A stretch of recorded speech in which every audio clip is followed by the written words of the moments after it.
share. Just allow whatever is living in you to be enriched by your breath. So in the Chekhov technique, we always talk about doing everything with our whole being.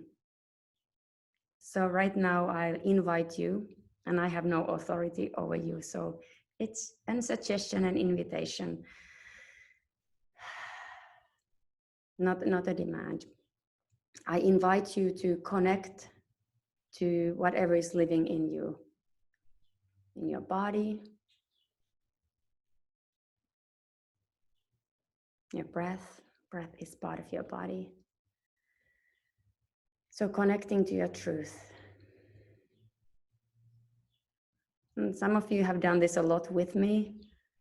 It'd be helpful to think of it as a new, fresh experience every time, because our truth is ever changing. Emotions are always in movement, in motion. I just want to acknowledge how grateful I am for all of you being here, sharing this space together. And have a lot of compassion for the world and what everybody's going through. So whatever your truth is right now, I have space for it. I have room for it. So let's see if you could inhale and give more room and space for your truth.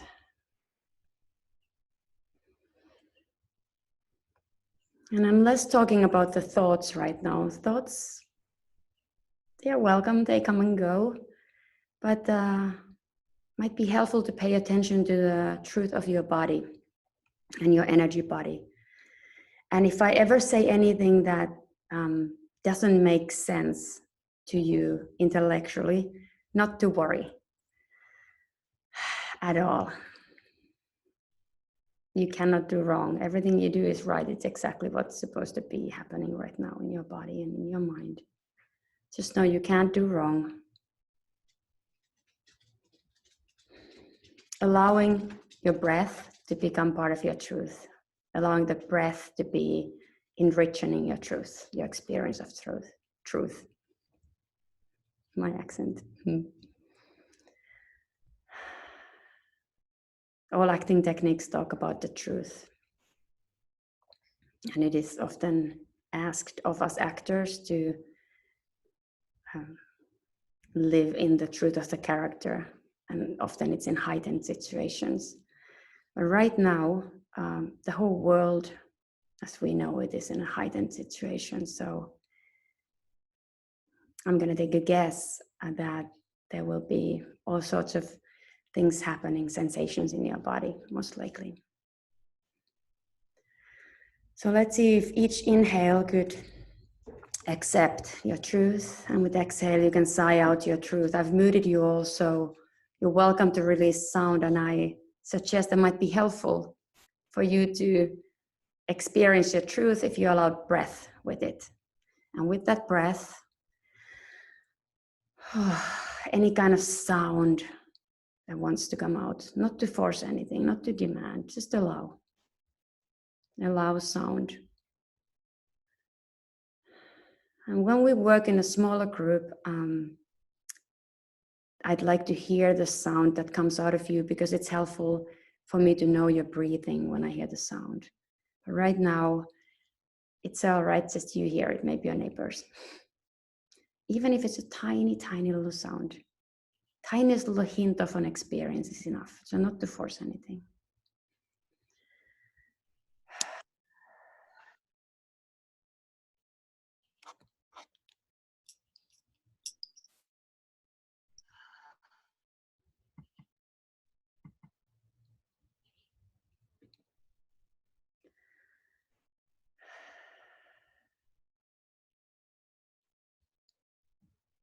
You're gonna be on the floor a couple more minutes, just honoring your truth.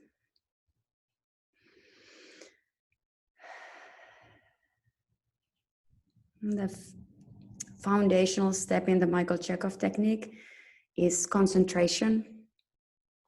And right now your concentration might be with your breath or with the sensation of your body, or allow the concentration to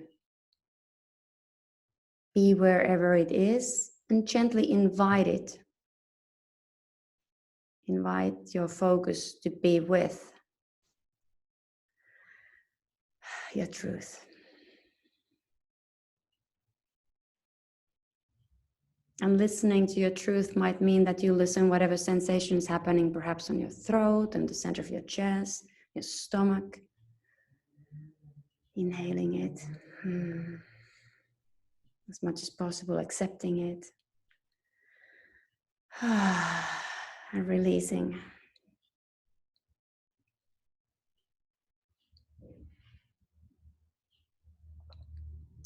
Truth is a wonderful scene partner, wonderful creative partner. Sometimes I think about the truth like a little child who wants to be heard.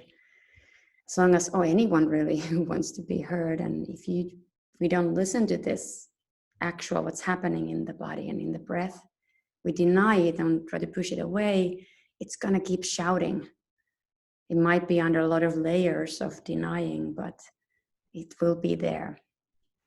And that's often where the creative blocks are born. So now if we are the truth to be a friend and to be a friend to your truth and honor it. And when your truth is heard, it's very often like, oh, thank you for hearing me. And then it will become a creative force that will be very willing to transform to anything that the character is experiencing, to the character's truth, or any truth that we suggest. So that's why it's helpful to accept what is, because then very soon it will say, okay, let's play. What do you want to do? What do you want to do with me?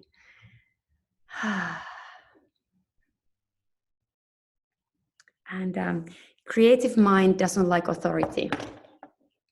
So whenever I suggest something, just know that you don't have to follow my suggestion. It's just a suggestion. It's not an authoritative statement, that a demand. When I suggest something, it might be that an image I'm suggesting brings out a sensation in you or some sort of connection, or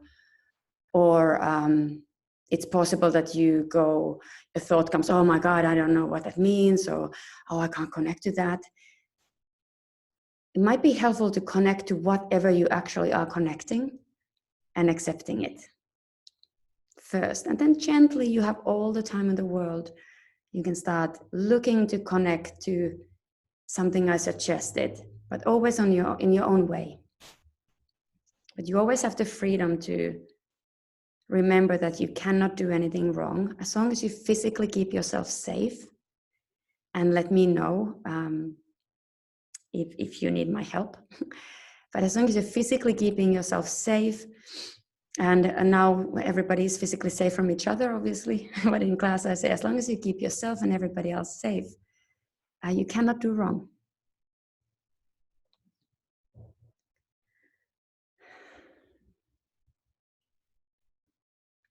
And now I suggest something, but if something else happens, go towards that truth that's happening in you. Inhale and release sound, exhale. Inhale your truth, allow it to become fully alive. Exhale. And keep doing this while I talk. There's a lot of titles we can put for the truth. One way of describing your truth could be that it's either happy or sad, angry, or afraid. That's one way we talk about experience. Or we could say the truth is heavy or light or round or sharp and soft.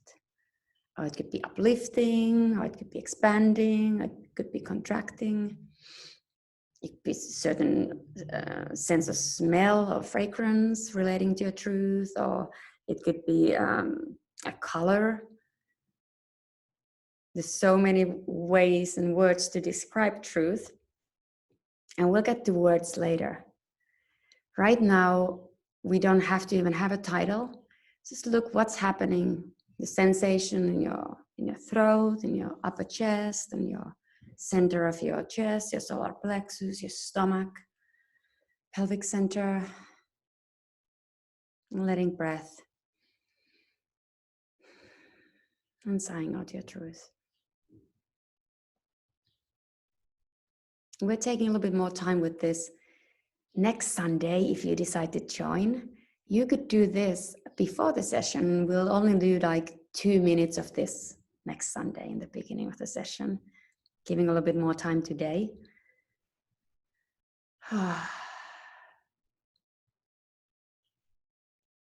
And when you are accepting your truth as much as possible right now, you might notice some emotions happen, sensations in the body.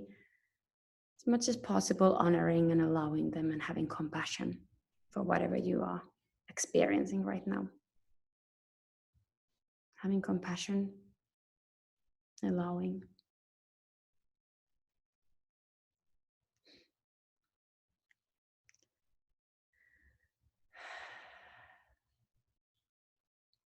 And then if you have room and capacity, you could also have compassion and allowance for everyone else's experience and truth.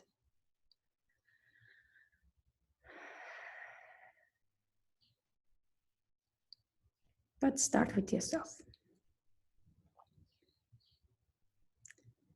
And next suggestion, and remember you can always go towards your truth, you don't have to go with my suggestion, is that you connect to something or someone you feel grateful about or love unconditionally. Inhale that either image or sensation of gratitude or unconditional love. Allowing breath to enrich in the experience. And you cannot do this wrong. So however your connection is forming, it could be that you are energetically moving towards this, or that it will become an atmosphere that will permeate your whole being, or it could be a sensation in the center of your chest, it could be an image, it could be a thought. Connect to something or someone you feel grateful about. And if polar opposite happened or something else, just go towards that, accept it. It could be an actual thing of imagination. It could be from the past, from the present moment, or from the future. But allowing your experience of it happen now. It might be helpful if you want to try to place one of your hands, to soften your throat, give it support. And one hand, the center of your chest, one maybe on the lower chest or belly even.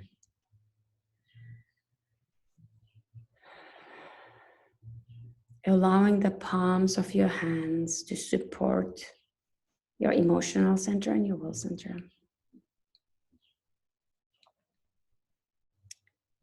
Like you would hold the heart of a very dear friend, firmly but gently in the palm of your hand, while the floor is supporting your back space. Allowing that support, your neck can be free, neck to be free, and allowing palm of a hand supporting your heart center. And if you want, one hand supporting your will center, the low, low, low part of your belly. And you can do whatever you want. You could be connecting to your truth and connecting to something or someone you feel grateful about.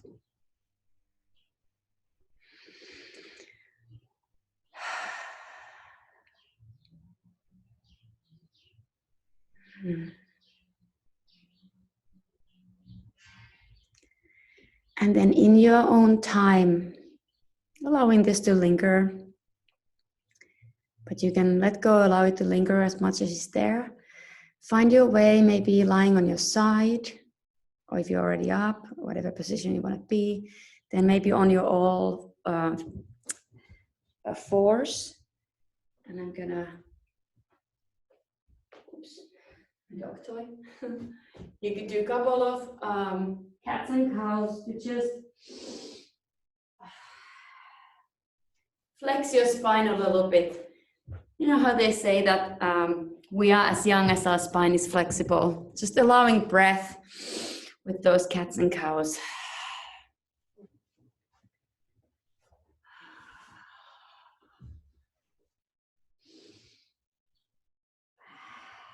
Releasing sound, pulling the child's pose, just doing a little bit good for your spine and for your back. Oh, yeah.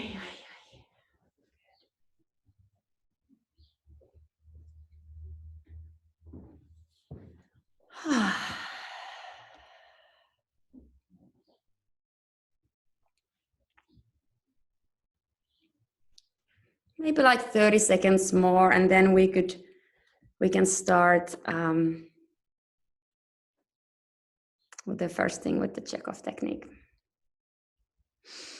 I'm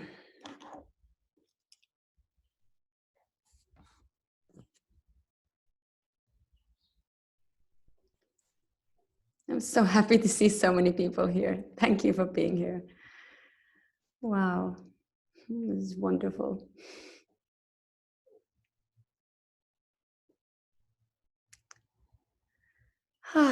I have this impulse to talk with everybody right now, but we will save that to the end of the class. And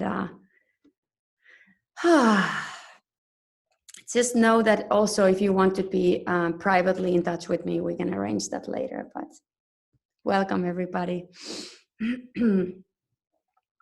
So now if you are very familiar with working with me, we will be doing very foundational, like, first steps. Just do them, find a new way, explore whatever part of it you want to.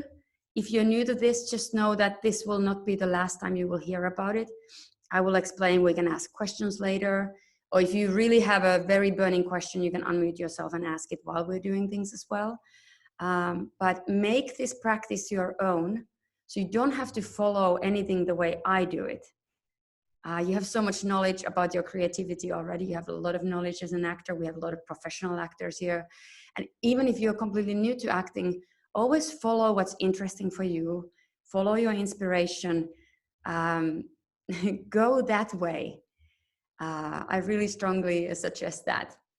And if you are taking Chekhov classes with another teacher, I might use different words. I by no means suggest that this would be the only way to approach the technique. So I take great delight on everybody else's teaching. And so hopefully, perhaps even, I might be able to bring some other Chekhov teachers to these Sundays. It's in the works.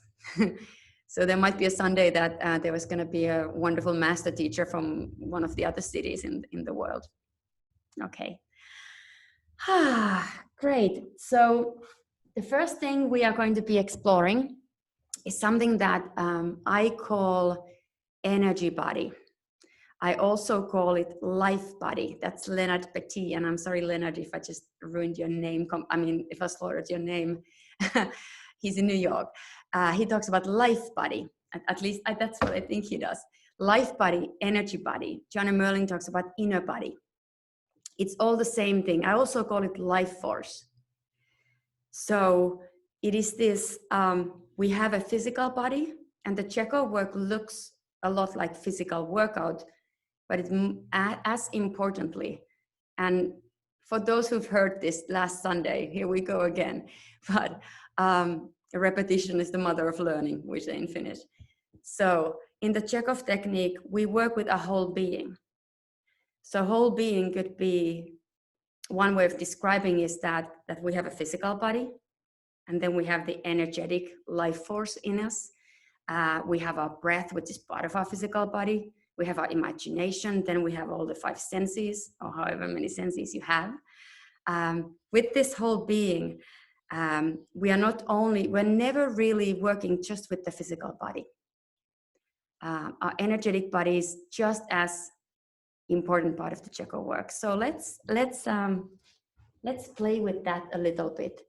And just know that it's okay if you don't understand everything. You don't have to understand anything right now. Just play with us.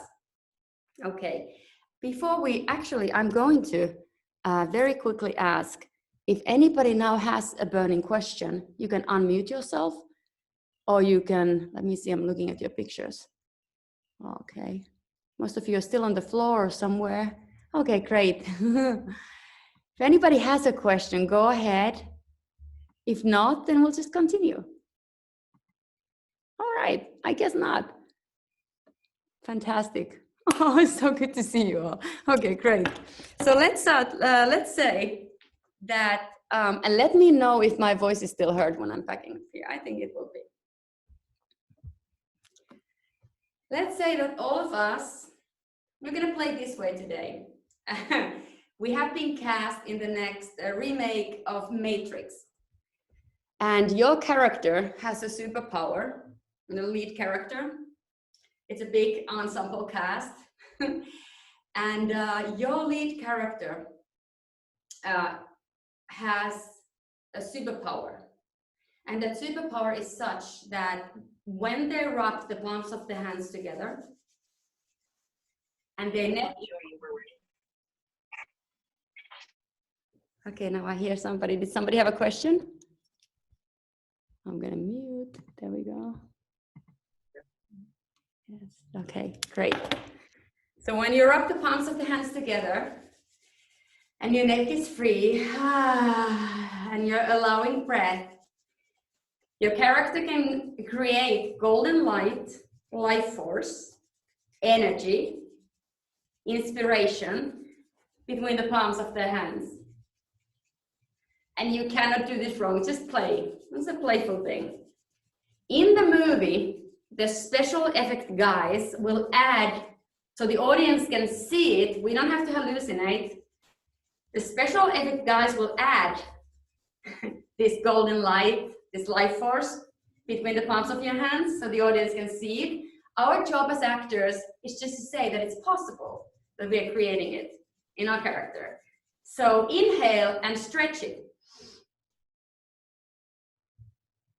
And you might feel tingling in the palms of your hands.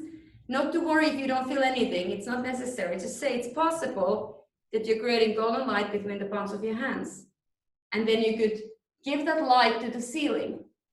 You give some light to the floor from the palms of your hands.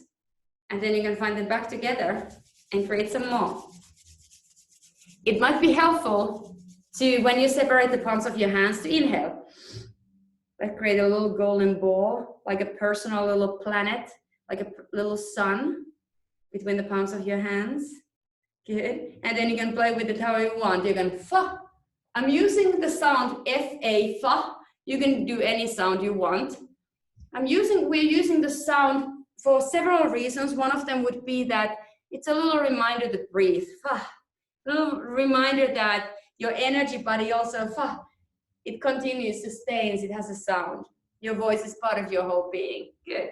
And let's start painting with this golden light and life force. So give some more life force to the space you're working in. Paint the ceiling with golden light, any color you want. Paint the walls.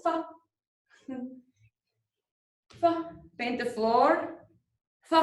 Any sound you want to release. Ba.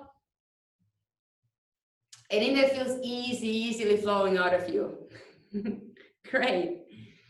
And let's gather some golden light and life force and sprinkle it to the right-hand side of the world. Right. Those who know staccato legato, we're not doing that right now. We're just giving some light and life force to the right-hand side of the world. Good. And then left. And giving, like if you had a light coming from your hand and from your whole right side of your body. Good. And then let's go to backspace. Paint it with light and life. Back. Good. And front.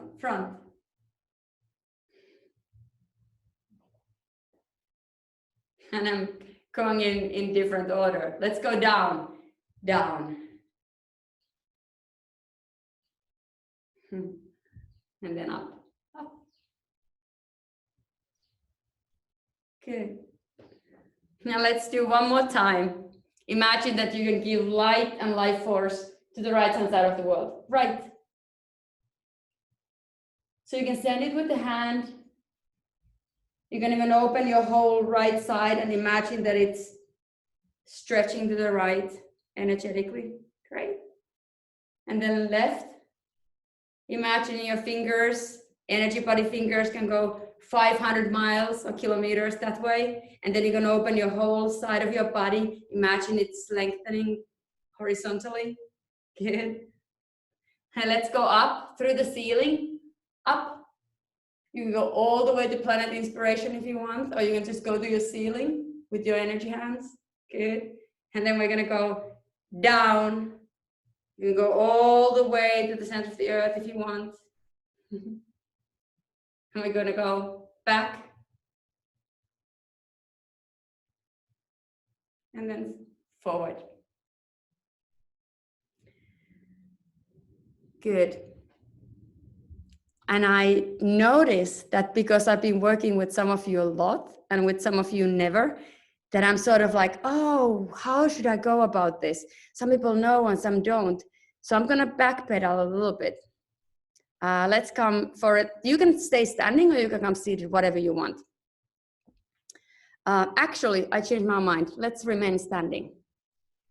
Go a little bit back about talking about the energy body. So first, let's pay attention to your physical body. Just all the sort of borders of your physical body. Just notice, oh, it's your form and shape of your understanding of your physical body right now. Just notice, okay, this is part of our actor's instrument, this physical body. It's a certain shape, certain form. We can have different forms, you know, different characters have very different shapes and forms.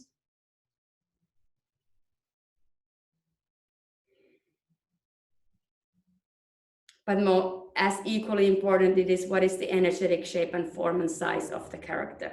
So now let's lift our right arm. Inhale. And exhale, put it down. Let's do the same with the left one. Inhale. Exhale. Now imagine that inside this physical form and body, you have this, I mean, you don't have to imagine, it's true. You have electricity, you have life force. Otherwise, you would be dead bunch of meat on the floor and bones. Because you have life force, you are standing up and able to participate. So let's imagine that your energetic body, your life force, your inner body is now the same shape and size than your physical body. And then let's imagine that from this center, around here, from the center of your chest, there's a lot of golden light. Let's actually gather some more light in there. Just from right, place some golden light and life force there with absolute ease. Reach to the left, collect some golden light inspiration here. You can collect it from space below. With lightness and ease, collect it from above. Collect it from the back. And that golden light, little sun in the center of your chest, goes all the way to the back of your back. So it's in the center of your being, not just in the front, all the way in the back. Collect some from the front space, and back space. Good. And let's create some more golden light, one more sun. Inhale, create a golden ball and bring that in the center of your chest. Inhale it in. And you have now reinforced the sun, the creative center in the center of your chest. And not to worry if nothing makes sense. We're not doing an academic class. I'm not following any structure. Just do however you want with it. Good, lovely. So now let's imagine that from this sun that you have installed in the center of your chest, You can spread the life force and golden sun to your throat and let it warm and soften the throat and the back of the neck. This life force you can bring to the shoulder, to the arm, to the fingers, and you can sprinkle some on the floor. Fa, fa. And there could be so much life force in the hand, it's like pouring out, so you could sprinkle some on the pour out from the palm of your hand and from your fingers. Fa, you can paint any part. Fa, give light, paint. Fa, good. And then let's imagine that this life force is pouring out. Could be like golden rays of sun or laser beams coming out of your fingers, and your fingers will become much longer, and you can touch upon the ceiling with your energetic fingers.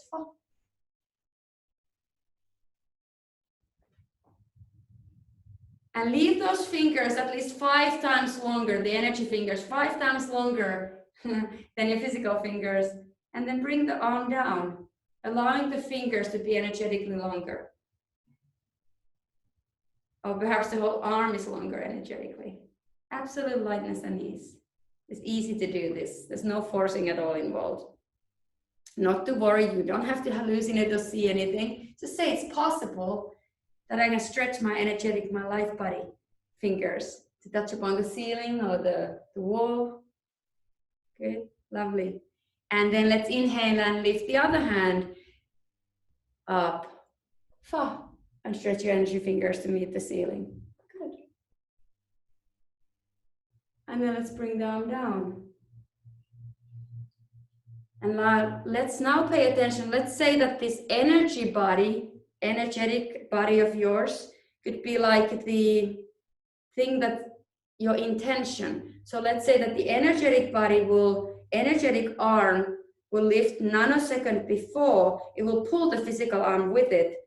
So the physical arm doesn't have to do any work, the energetic arm will lift it for. So send an impulse from the center of your sun to lift the energetic arm, inhale, and the physical arm will follow. And then stretch the fingers to meet the ceiling. Fa. With lightness and ease. Good. Fa. And you can listen to the sensation in your fingertips. If there's one finger that doesn't seem like to be so much alive, you can pay attention and give it some extra attention and stretch it to meet the ceiling or beyond. Good. And simultaneously, your palm of your hand can be full of light and life. And it's playful, not to worry. It is never a question, is it? Is it happening? It's always in this work right now that we're doing, it's a decision. I'm saying my fingers are meeting the ceiling, therefore they are meeting the ceiling energetically. So it might be more helpful to say, I am doing it. I'm moving my body and my energy body to the direction I have decided to move to. Instead of asking, is it happening? Just say, yes, it's happening. I'm moving that direction. I've decided, I've committed to a direction of energy and quality of energy. Right now, I'm suggesting it's easy, with lightness and ease. Lovely. And we're going to continue a little bit, all right? And in, let's say, 5 minutes or so, there's some room for questions. But right now, however you understand this is brilliant. If you don't understand any of it, absolutely fantastic.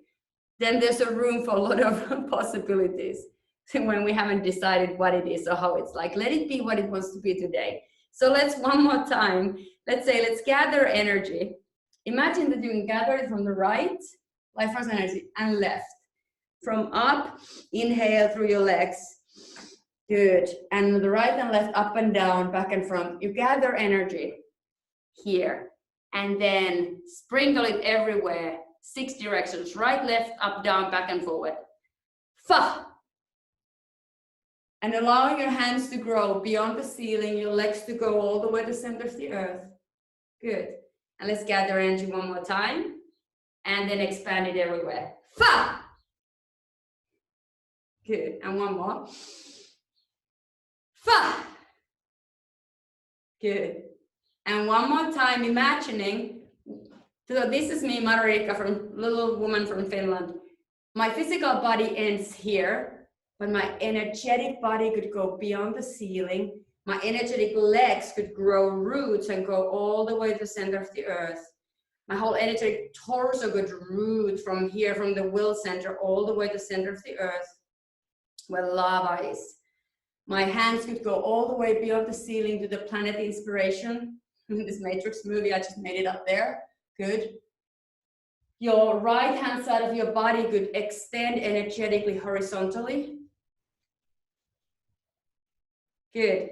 Let's do one more expansion. Inhale, gather. Let's do a little bit of quality of fire in the movement. And then expand. And let it pour out of you. Good. And there's something called helpful tension and unhelpful tension. Explore how much physical force you want to use. So it's easy to do this. And try one where you have so much physical tension that it's impossible to expand. And then ease off it a little bit, see how much physical tension is helpful. Good.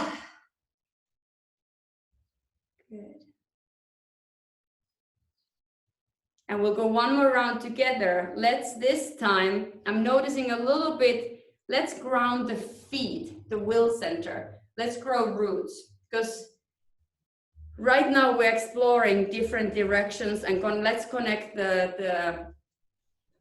let's ground a little bit. Let's go all the way with right leg first. Imagine you have an energetic spear, or any image that's helpful for you. You can crack the floor open, go all the way to the center of the earth. Also use your hands with your whole energetic being goes down. Keep going, going, going, going, going, going, going. Be specific when you land to the center of the earth. And then you can, if you want, inhale, gather, bring some lava and life force to your energetic body. So your energetic body could become larger than the physical body. Good. Lighten the knees. And let's go with the left leg. Down. Be specific when you arrive and land at the center of the earth. Collect lava, bring some heat to your will center, and then go with the whole energetic torso. Down. You can also, any image that's helpful, you can imagine very large tree growing roots. Good. Lovely. And then now your lower part, your will center, is easily rooted, grounded. Now let's gather energy and go through the ceiling to the planet inspiration. Up. Be specific when you land, arrive there. You make a little landing sound. And then inhale, gather inspiration. Life force from there. And bring it in your energy body field. Good. And then let's visit the right hand side of the wall once. Right. Expand horizontally your energy body. Inhale, receive inspiration. And then we're going to go left. Good.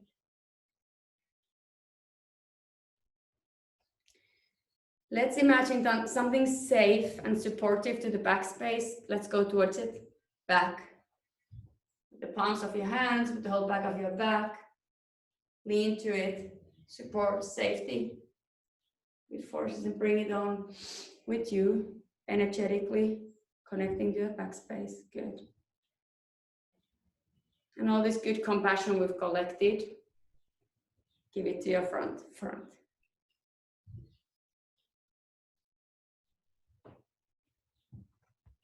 Good.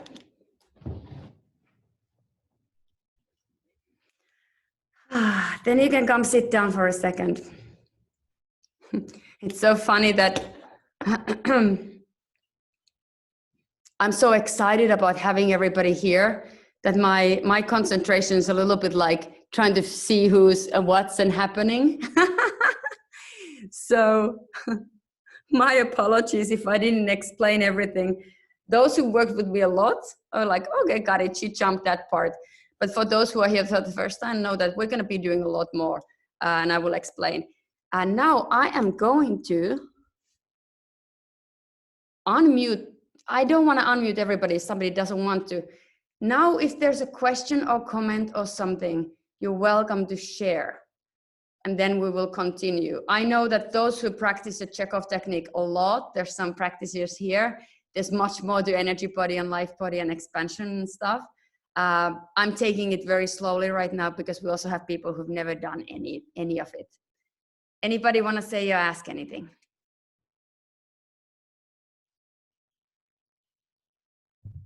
Can we do a collective hello? Collective what? Hello? Hello? Yes. Everyone say hello. Yes. So Stephanie, we definitely will. And after the class, whoever wants to stay and say hello is allowed to. The situation is that, yes, we can definitely do that. There's also people who do not, for the reason of they don't want to be publicly maybe seen or heard, just because of maybe their actors union or the representation, or they just don't want to otherwise be. So whoever wants to say hello right now, please say hello. Hello. Oh, hello.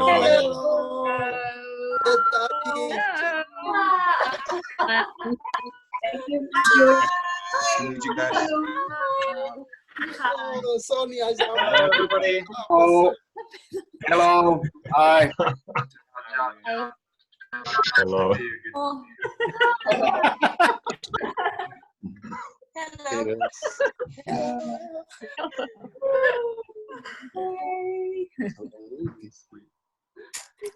Hi. Oh my goodness. Maybe I changed my mind. Let's do this. If you don't want to be part of a collective hello, you can take a 5-minute break. And those who want to introduce yourself, let's do it now, because I feel like it's also nice to know who you are working with the acknowledgement that I think we have at least 10 people who really are going to not do that. And that's absolutely just great too, okay? Whoever wants to introduce, maybe I should I just go in order? No, you introduce yourselves. Let's say that everybody gets like just 30 seconds. You can say your name, where you're from. It would be lovely for everybody to hear around the world where we're from. Go ahead.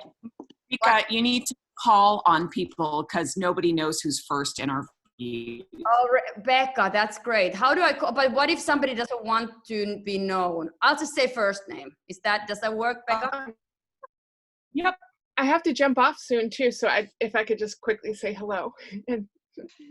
Go ahead. Hi, okay, great. Hi, I'm Leah. I'm in Los Angeles. And Marjo-Riikka, it's so nice to see you again. Thank you so much. Oh, Leah, we didn't see you. Is it because, and by the way, there you go. Great. Yes. Does everybody see Leah now? Yeah. Yep.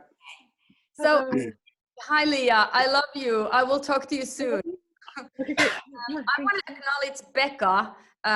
She's also a Michael Chekhov teacher and teaching, and a lot. Oh my God, Becca, where do you teach? What university is it? I forgot. She has the University of North Colorado. She was just teaching me how to use Zoom, so thank you. I'm very grateful. I'm going to be calling on people. I've lost the voice. Hello. So I'm going to be calling people now. Vlad, do you want to say anything? Yeah, just let me put on the camera. I'm not sure if you can see now. It's a bit dark here and it seems like I'm upside down, but hi, I'm in Sweden. I'm from Romania, but I'm in Stockholm now. In self-isolation for the past 10 days. But everything's all right. I'm able to do the exercises, and Mario, thanks so much for setting this up. If you could, everybody else mute yourself right now, because in that way we will see the one who's speaking. Okay, everybody, I'm gonna mute everybody, and then I'm learning, so forgive me.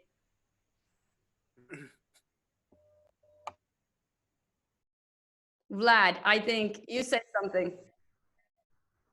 Oh yeah, so hello everyone. Now currently in Stockholm, isolation for the last 10 days, but I'm all right, and I'm glad to be joining your class, and thanks for setting this up. And it's lovely to see you again. Thank you so much. Oops. Vera, do you want to say hello?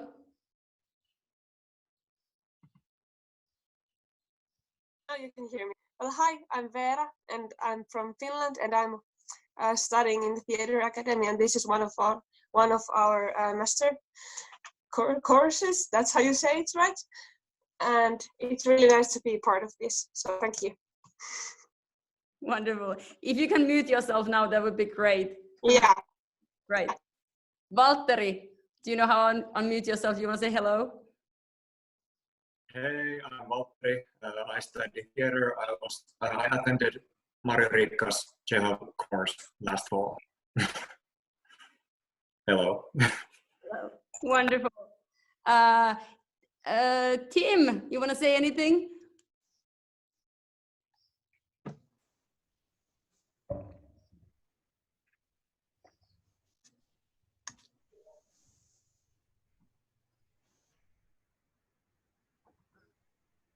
Maybe Tim doesn't want to say anything. Okay. Hi, Tim. Let me see who else. Tara, do you want to say anything? Do you want to say hello to everyone? Where are you from? I know where you're from. Hi. Hi, my name is Tara, and I live in Los Angeles. I've taken, how many times have I taken your class? Like 5? A few times. And I'm really grateful that you're doing this. It's really nice to be able to move when we're all isolated. So thank you. Mm-hmm. Thank you. Thank you. Yeah, wonderful. Please keep yourself muted unless you're talking. Okay, I'm gonna call on you. I'm gonna call on you people. Okay, wonderful. Sylvie, you wanna say hello? Hi, I'm Sylvie in Santa Fe, New Mexico. I studied with Marjo-Riikka it's been 6 years. I cannot believe it's been that long. But I'm very grateful to have you doing this for us today and for this community. It's quite impressive and very heartfelt. Thank you. Thank you. Wonderful to have you here all. And really, I'm hoping that the Global Chekhov Initiative, that it will grow, that you don't always even have to have me here, that you will find your people and work together, and at some point we'll make films together and do theater together, and whatever can come of all of this wonderful thing of people meeting. So it's an opportunity, I feel, as well. Thank you. Sue, do you want to say anything? Say hello. Hi. Is it working? Mm-hmm. Hi. I'm in Los Angeles. I just wanted to say thank you. I've heard so many wonderful things about this technique from so many people, and I've studied all these other techniques, and this is the one that I never got a chance to do. So I'm really super grateful for this. Thank you for doing it. Wonderful. Thank you so much. Okay, so Becca just told me this is great. Oh, 30. Oh, we have so many parts. Okay. Now, I think I'm going to take Becca's. Hi, Sue. Thank you for introducing us. I'm going to take Becca's because she has way more experience on leading things on Zoom. Do you all find your chat window? Because then you could all introduce yourselves there. So everyone in the meeting, I'm going to send you a chat now, and then you get to say your name and where you're from. And this way, we could do it a little bit faster. And then in the end, maybe we'll hang out. So then that, because I'm also recording this, I realized. So when it goes online, it might make more sense. Hi. Did you find a chat window, everybody? If you don't find it, talk now. I'll help you. Happy birthday, Rebecca. It's Rebecca's birthday. Happy birthday. Happy birthday. Oh, wait, unmute all. Happy birthday to you. Happy birthday to you. Happy birthday, dear Rebecca. Happy birthday to you. And many more.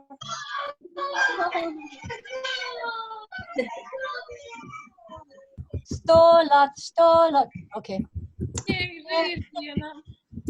Jeszcze raz. Niech żyje.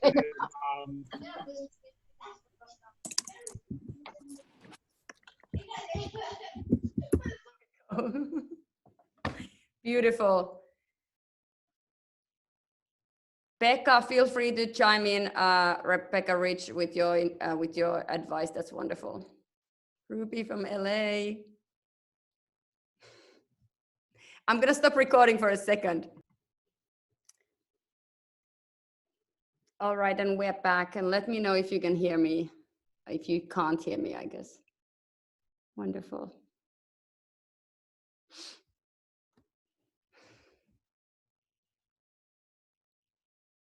Lovely.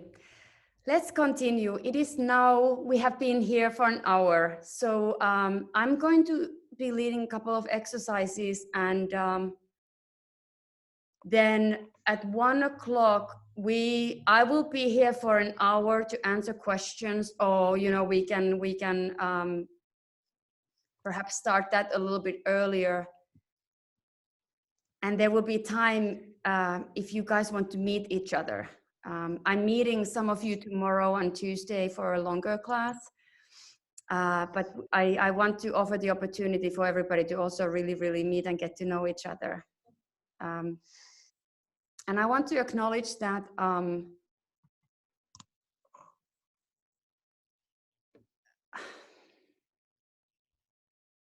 you can reach out to me if you have nobody else who listens to you right now with your stuff. It's not medical advice. I'm not offering therapy. But if you need to, I can do, and perhaps there's other people here too who are wanting to listen. So if you have capacity to listen, you could offer that to your fellow human beings, but please don't feel any obligation to. I have some capacity right now. I'm in a sunny Los Angeles. So I'm gonna put it out there, but not now. You would schedule that time with me like privately, okay? Let's go back to the Chekhov technique right now. So let's get up, let's get moving. Good. So find a place where you can move a little bit and be standing. Great. Let's connect feet and roots back to the earth. So let's go with right leg first. Go all the way, imagination, go all the way down. When you are at the center of the earth, inhale, gather lava. Bring on all that good stuff to your will center. You could be pulling like lava pants on, much larger energetic will center. And in your own tempo, you go the other leg down. Be specific when you arrive at the center. Always actively just talk about specificity. So it's a specificity of also your energetic direction and quality of it. And then the whole energetic torso goes down and the legs down. Good. And you can keep rooting down while you gather energy to your pelvic center. Good. Wonderful. And then let's go up. Up through the ceiling all the way to planet inspiration. Be specific when you land. You can make a landing sound. And then inhale, gather. Bring some stardust and sprinkle it everywhere. And then let's go the right hand side of the world. Right. Gather light. Lightness and ease from there. Bring it to your energy bodysuit. Let's go left. You can imagine, you can open your arm, go all the way, your whole horizontal body expands to the left. Inhale, gather more energy. Good. Let's go one more time. Up, up. Or you can, if it's easier, it might be easier for you to just go to the ceiling. And then we'll go one more time, we'll go down. And then we're gonna go backspace, back. You could go all the way to the first actors in the world, the Greeks and before.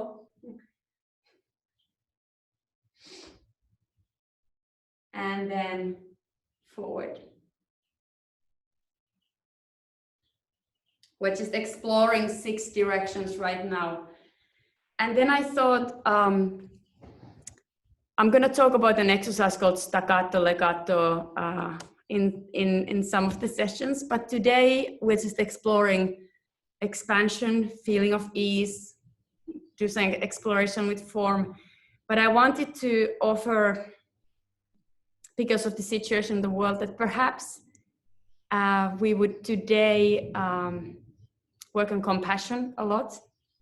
So first of all, if you have a need for compassion, then be gathering and bathing in it.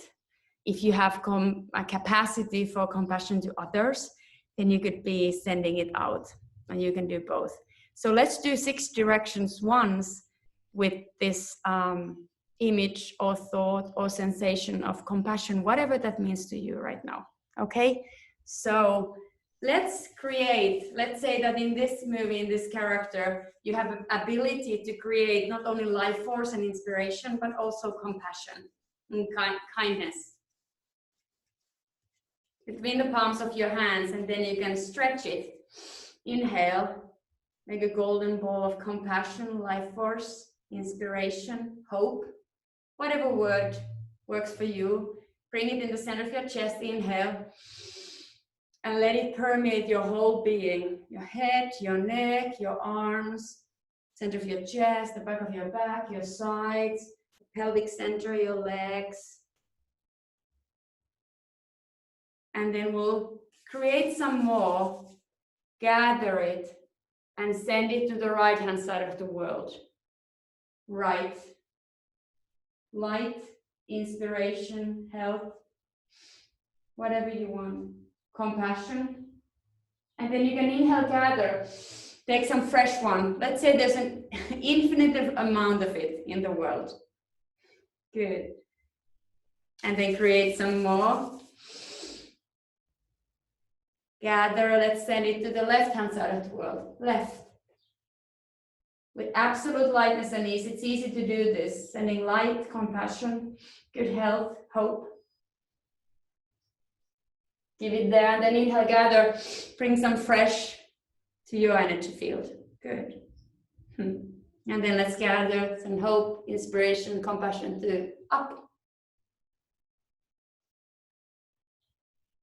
And receive some new fresh one. Good. And then through the world, all the way to the other side of the world. Down. Is it Australia? What's there? China? All that stuff. I'm so sorry. I don't know what. Directly what's under me. Good. And any country that's back.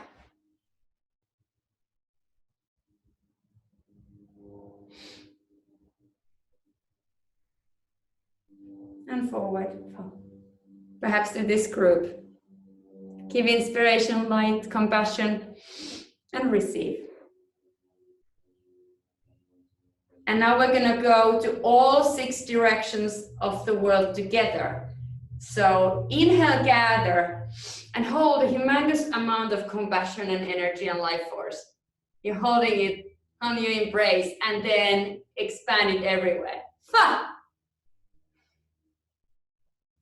Hands are growing beyond the ceiling, legs are growing beyond the floor. 2 more. Fa! Absolute lightness and ease. And again, fa! Good. And then pay attention to your form and feeling of ease this time. So gather energy and expand. Fa! Straight fingers, straight arms. Good. And 2 more. Let's put some more fire to it. Fa! And 1 more. Fa! Now leave your energetic arms up, bring your physical arms down and walk around the space, still expanding in your throat, expanding in your chest, expanding in your will center, expanding in the palms of your hands. Walk around and allowing the energetic body keep expanding, allowing the sensation of expansion continue in you. And when you notice that it starts becoming less strong, this expansion in you, stop and do another expansion. Gather energy and expand. And then walk around, expanding still energetically. Physical body is completely at ease. So only use the helpful amount of tension, otherwise, and I can show you, this would be unhelpful amount of tension. I'm actually contracting. Oh, this might be not enough tension if I do, you know, now my form is not helping me to expand. I can still expand energetically, but if my form is like this, it's almost like I'm still holding on to the energy. So allowing your form to be complementary to the experience we are igniting. So if we have an experience to expand everywhere, my form can be helpful or unhelpful. And my form to expand means that my fingers are expanding as if laser beams or sun rays are happening. And whatever happens in the palm of my hand, guess what? It's connected with here. So whatever happens in the palm of my hand happens in the center of my being. So allowing the palm of the hand, straight fingers, but with ease. Good. Do three more expansions. Let's find a little quality of like a fiery, a lot of fire to it. And two more.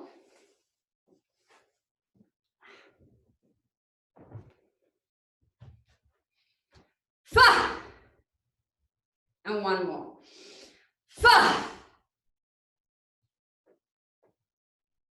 And then we're gonna go one body part at a time. So I'm just gonna a little bit closer to. And this time, let's do a little bit cooler, more sensitive, more soft energy. Gather energy in your head center. Life force. Inhale, gather, and then imagine that gently, with absolute ease, your head can expand your mind.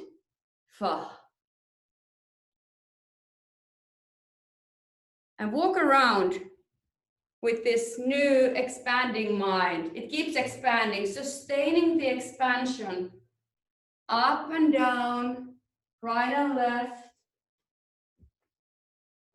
backwards and forwards. The expanded mind, the absolute lightness and ease. And then you stop walking, gather softly energy to your throat, all six. Right, left, up, down, your throat center and the back of your neck, back of your back, and expand that area. Opening your throat might feel vulnerable, so be sensitive, be soft, be gentle. Expanding your throat, sides of it, the back of your neck, allowing it to expand while your head center is still expanding as well. Then you're gonna gather energy to your shoulders, upper chest, expanding that area, walking around. It's the same thing that we did before. Now we're just paying attention to one area at a time. And gather energy to your solar plexus from all six sides and expand it. Absolute lightness and ease, softly. Imagine that you can gather this energy, inspiration, compassion, whatever you want to call it today, to your inner organs, and then gently expand them to have more room. Even the fascia, connective tissue between your organs and bones, and if that would have more room to breathe, be alive.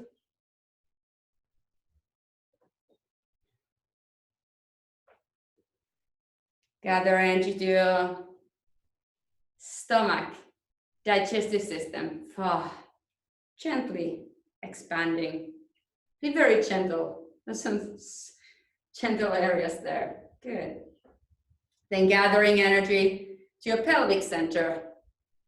Make sure your pelvic center, you want to make sure you're also expanding downwards, sideways, back and up, back and front.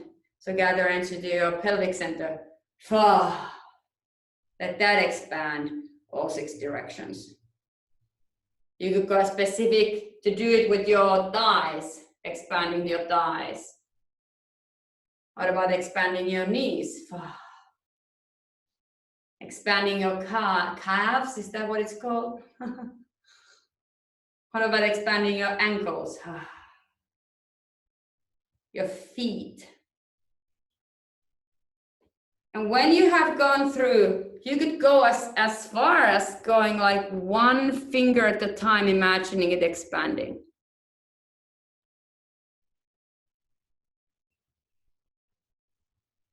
And it's never a question, am I doing it? It's a decision, I am doing it. Even if a tiny little sensation comes with it, or none.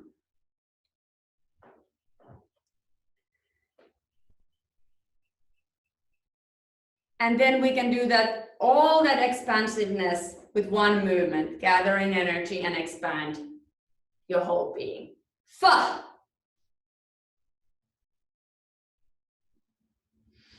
And do it 1 more time, paying attention to the feeling of form and ease. It's easy, but your form is complementary. It's helping you to expand.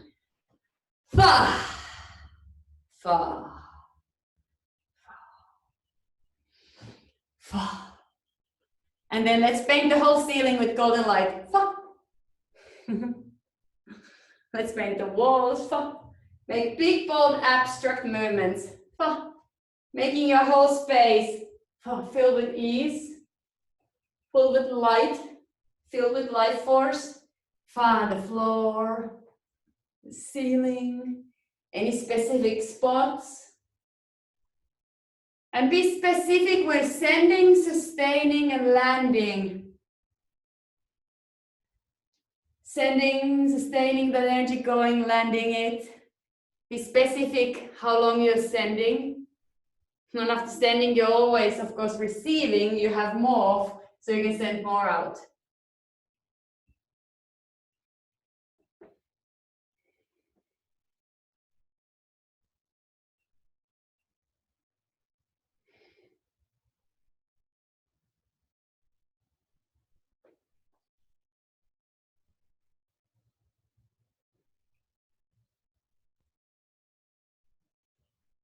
Good, lovely.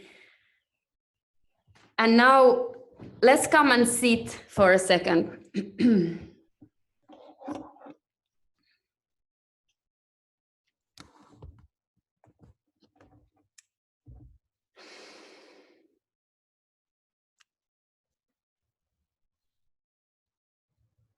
Okay, somebody said, how would we know if we can't hear you? We wouldn't be able to respond because we wouldn't hear you.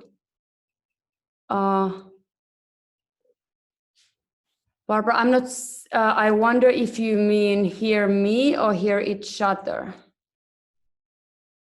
Okay, I'll check on that later. Okay, wonderful. Does anybody, so what we worked on a little bit was something called expansion. It's 1 part of the Chekhov technique. But today, if there are any questions about that, we could quickly touch upon that, and then we're going to go a little bit somewhere else.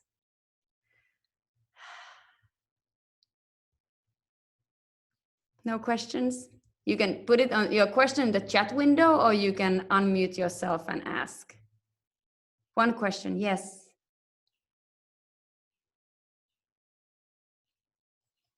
Should our wrists always be straight? There isn't anything that anything should be. So basically right now we're looking to find a physical form that helps you to have the energetic experience of expansion, taking more room energetically. So basically there isn't any, I would never say that something should be in some certain way, but you can explore what's the most helpful form of your physical body for the experience that you're looking to gain or strengthen in your energy field. Did I answer your question? Let me see. Let me did I don't know if I answered that question, but let me look at the other one. I work to 10. I got to work to 10, so I put you background and listen to, okay, all right. Expansion be continuous, so it's just an ebb and flow. That's a very good, nothing is that something should be in certain way.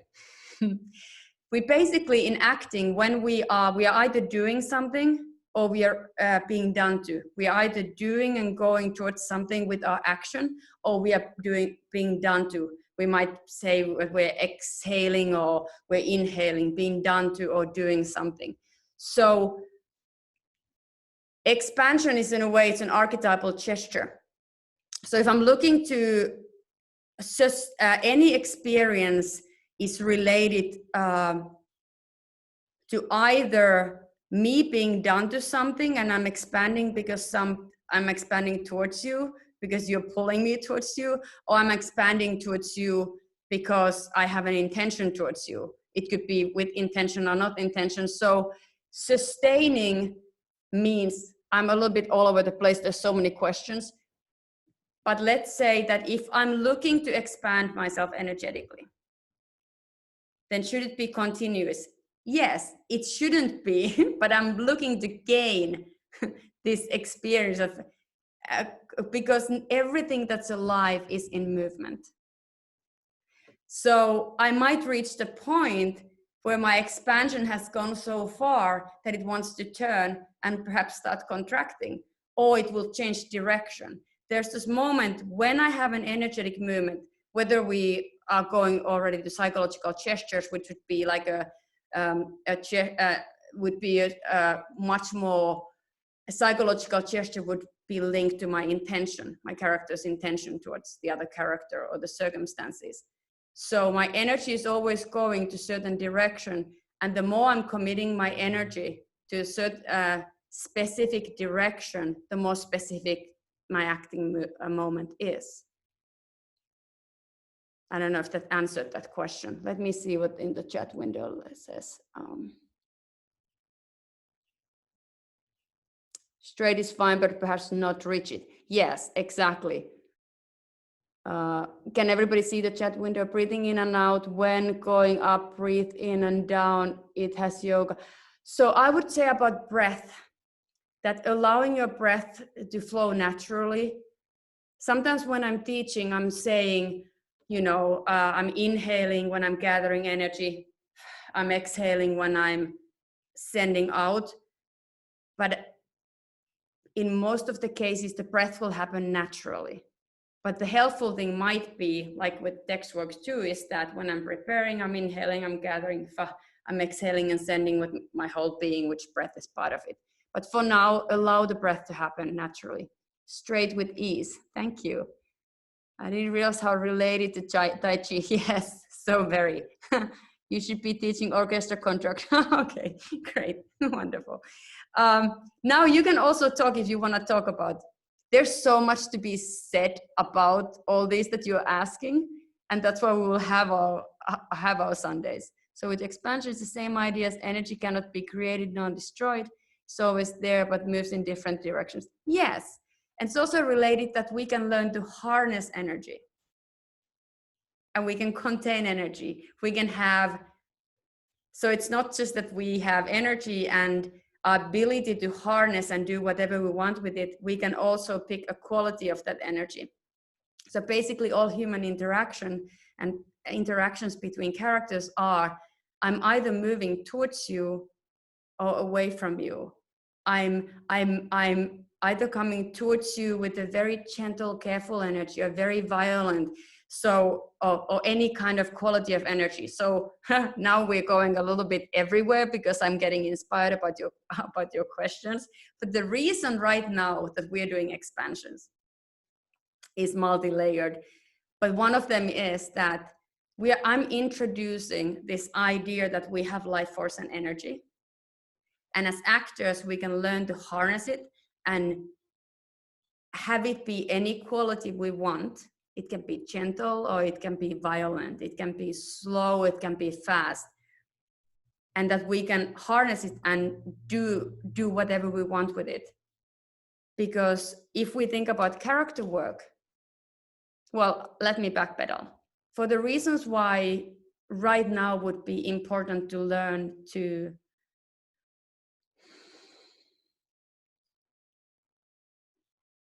how you can change your energy is because it will make the days easier in our living rooms. Become aware of the kind of energy we are putting out in the world, becoming aware of what kind of energy we are creating in our homes. We all have that ability and power. And I think right now it's really important to be aware of it. If you want to be aware of it, anyone in the room can change the energy in that room, which in the Chekhov technique then comes something we call atmosphere. So the kind of energy that I am accumulating or like harnessing within myself, and what you're doing is very powerful. And the more aware of our ability to choose what kind of energy we are carrying with us, or bringing to the space with us, it's of course directly linked to acting, but it's also very much linked into interactions in the world. So whether you're doing the Chekhov technique in order to have a richer, more fulfilling, kinder interaction with yourself and with the world, or because you want to be able to step into a character who perhaps has very different energy than that. That's why we're learning these things right now. Let me just see. Relationship to space, the subject of my thesis, very much related. Oh, wonderful. Are you thoughtless when you practice this? I am not sure what thoughtless means. I think we always have thoughts. The thoughts can be more like that the body thinks, or they can be intellectual, more academic kind of thoughts. Or they can be thoughts coming sort of from the body and from the heart or from the will center. I would say that brain is such an amazing thing. I don't think we ever are thoughtless, but we can suggest and ask our intellect to be at service of our art. So I think we can learn to choose which center we want to be thinking from. I don't know if that, but I wouldn't say thoughtless. If you're talking about being on impulse, then perhaps. If you're talking about being on an impulse of your will or being an impulse of your heart, then if thoughtless means that, then I don't teach should. You can do whatever you want with it. As long as it's inspiring, helpful, makes your character, your experience of your character's truth more specific, go with it. Open to any thought or no thought as opposed to thoughtless. Yes, led by impulse. Yes. Do you imagine the energy being sent to the various places and about the strength of the force sending the energy? The more specific we do anything in the work, and specificity can mean a specificity of an image, but sometimes images are not clear and specific. So specificity could be a specificity of movement, a specificity of direction, and the specificity of the quality of the movement.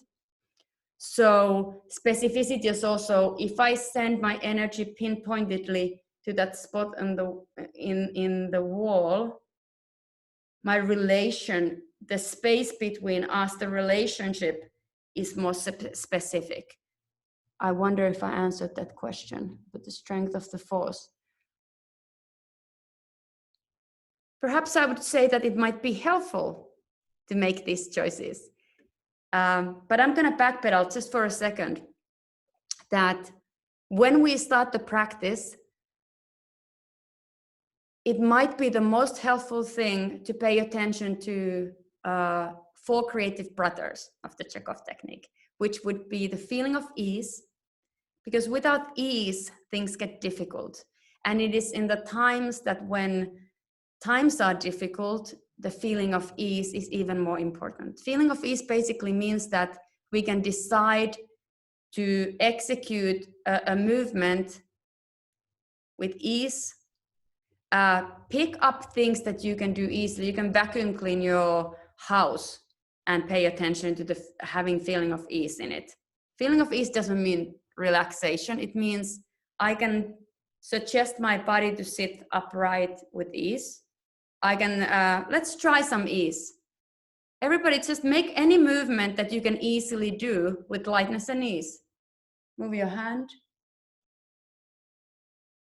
Touch upon your face with ease. I'd say ease, and let's have a quality of softness or quality of gentleness. Ease and gentleness. Movement of hand or movement of a leg. And let's start from inhale ease, whatever that means to you.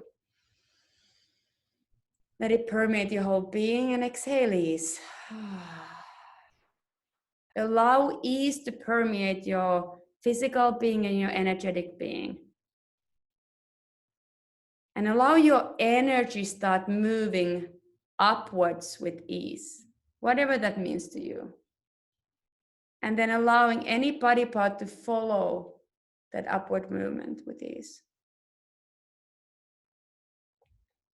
And then imagine that your energetic body wants to get up and the standing, and allow your physical body follow it.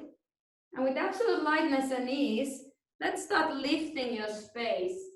Your energetic fingers go much longer. You have humongously big energetic hands and arms. Lift with ease the space around you, and then lift yourself energetically with ease. And just pay attention to the feeling of ease. Lift any pieces of furniture with absolute lightness and ease. And then lift yourself with lightness and ease.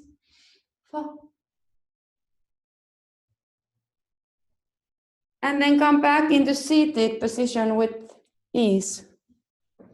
Imagining still this uplifting happening in your energy field.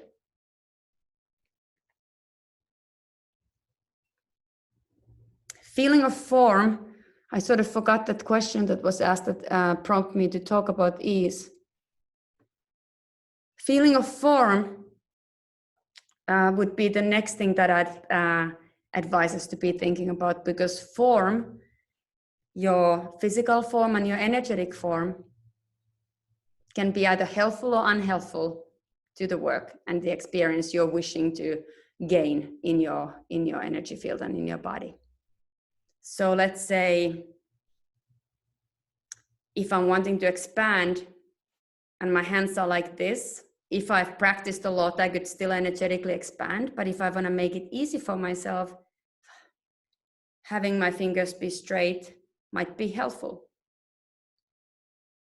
Okay, I'm gonna a little bit read about the questions right now.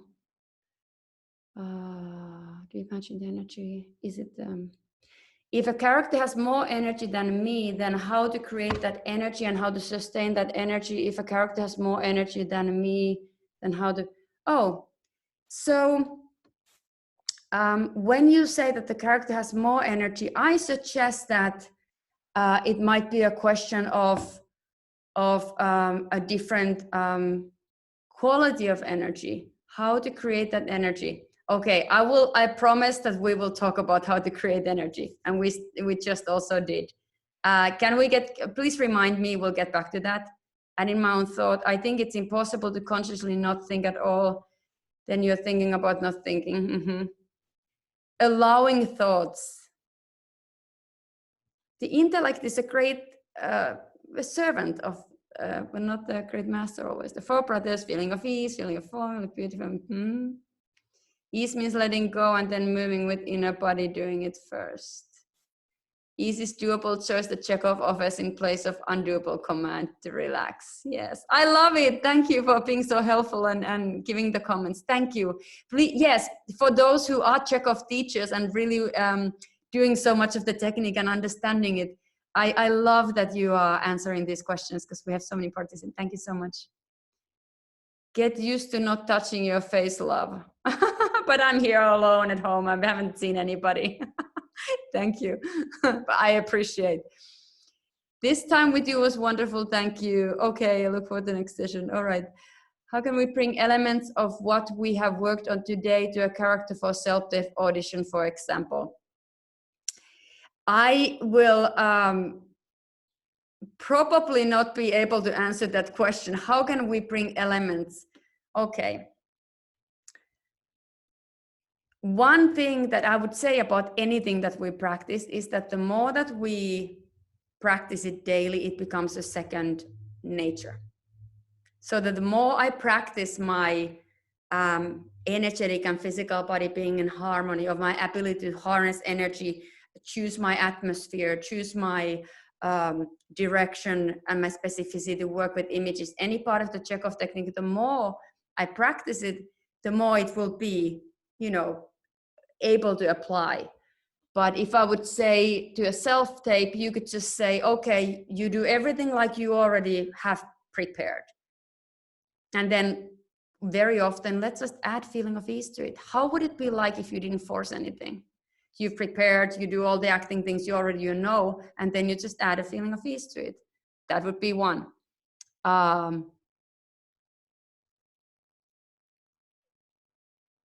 My idea is that with these classes, when we go through some fundamental elements, is that then we would start applying them to work and text, of course. Right now, if I start explaining how would we bring the elements, I'd say just the same way we do the exercises. We are just adding, we're picking a quality, we're picking an atmosphere, we're picking an imaginary body. Good question, Rebecca, yes. Remember, we can radiate and receive from the camera. Yes, Lisa, we can elaborate. I love that. There's so much to Chekhov technique. I think this is going to be a really fantastic, wonderful thing. Now, I had this thought that if you wanted to actively be in touch with each other after the class, you can email me, please make my information available and public. And if you don't want that, then don't do it. I can also connect you that way if you want to be. Can you speak a little more on what Lisa just said, please? Rebecca, do you want Lisa to speak?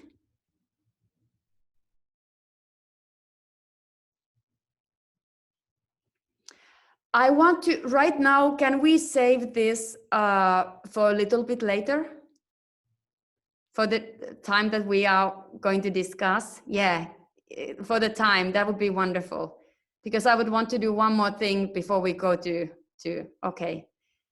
And by the way, I am right now learning on how to do this online. So if you want to send suggestions later, and I already have noticed certain things that I might have done differently, but because it's the first time with such a big group, I'm still learning. So this will develop and become a more sort of like the form of it, and will become, I don't want to say better, but maybe more in flowing. But I would like to do one exercise, and then maybe now, if we would all want to get away from the chat, you can write down any question if you want now, and then we're going to return to them. We'll do one more exercise together. And it's a little bit longer one, so if you want to have a sip of water, or if you want to go to the restroom, I'll wait 1 minute and then we'll start. And we'll do one version of this exercise. So after we do the realm of beauty, I promise anyone who wants to speak and share will have time. So we're going to go to the realm of beauty. And after that, we have a long time to discuss and share. And I really appreciate, I just want to keep the focus on the doing right now, and then we'll talk. Thank you so much. We're going to go to the realm of beauty. It's an exercise inspired by Mala Powers, Mr. Chekhov, obviously first, and then Mala Powers. And Mr. Chekhov talks on, he worked on Palace of Beauty, and this has been developed from that exercise. Just wanted to give the credit. You get to do whatever you want with this exercise, obviously. Right now, I'd like you to stand up and find any space outskirt on your room, so you have more room, so you could go anywhere. To have space, sort of, I'm sorry, I'm gonna try this. So if this would be like the far end of my room, or I could go in any end, so that I will step into the space later. So I'm gonna come closer to the camera to explain this, but you would go to the outskirt of the room so that you can imagine an imaginary threshold that you will step into. I hope you're all still hearing me. So we're going to step in the realm of beauty. And before we go in there, say you can decide that there's an imaginary line, like a threshold on the floor, or you can imagine that you have gates to the side, or you can imagine you're going through a tunnel.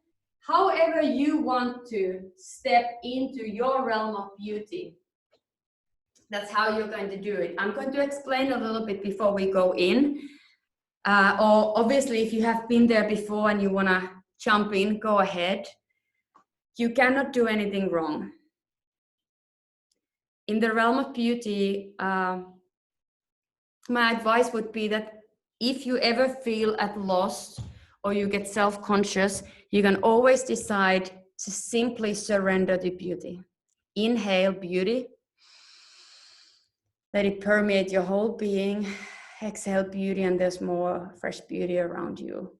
And you can always just get back to this. Inhale beauty, whatever that means to you.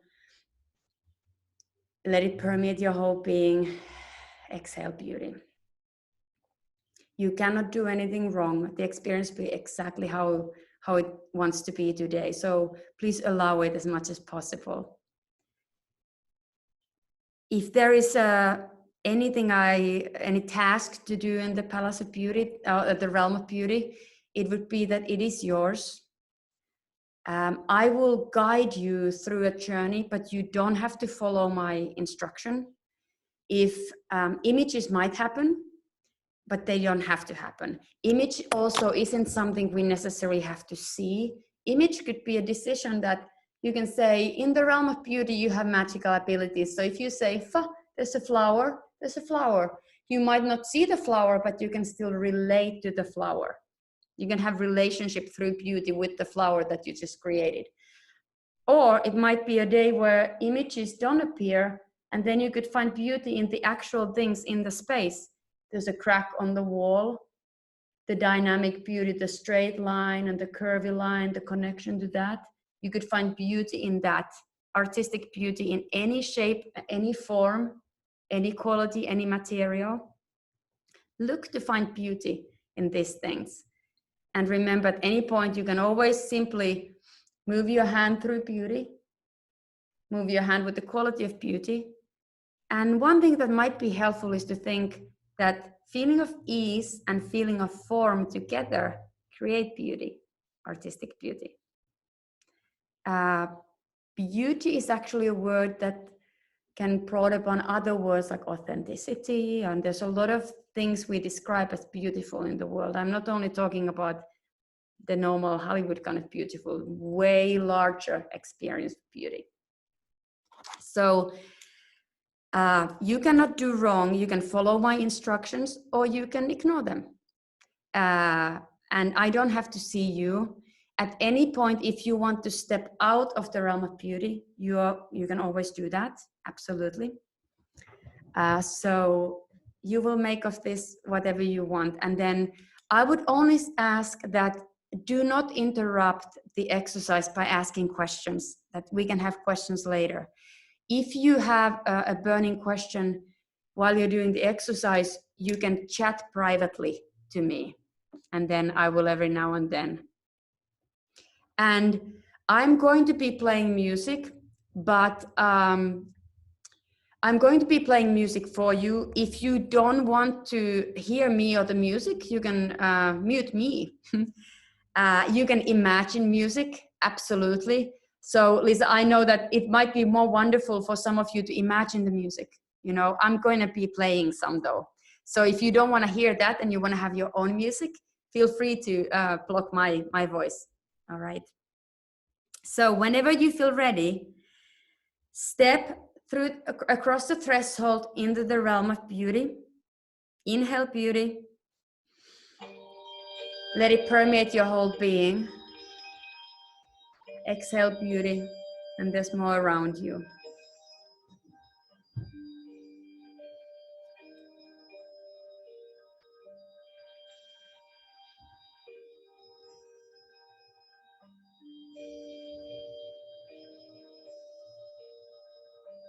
And at any point, you can always inhale beauty. You can expand in beauty.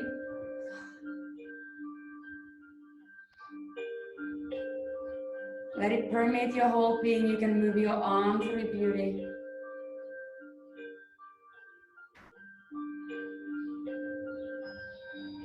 And when you move, acknowledge the beauty in front of you.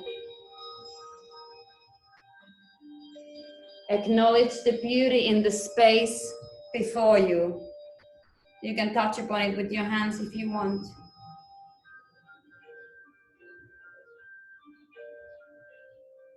Now acknowledge the beauty above you.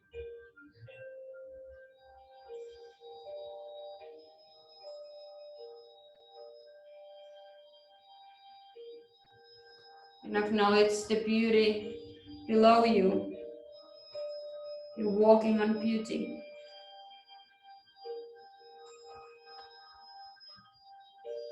You now acknowledge and touch upon the beauty on your right hand side and your left hand side. You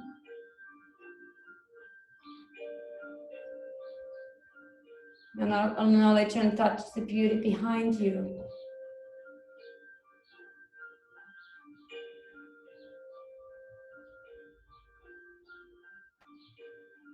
Acknowledge the beauty in all 6 directions,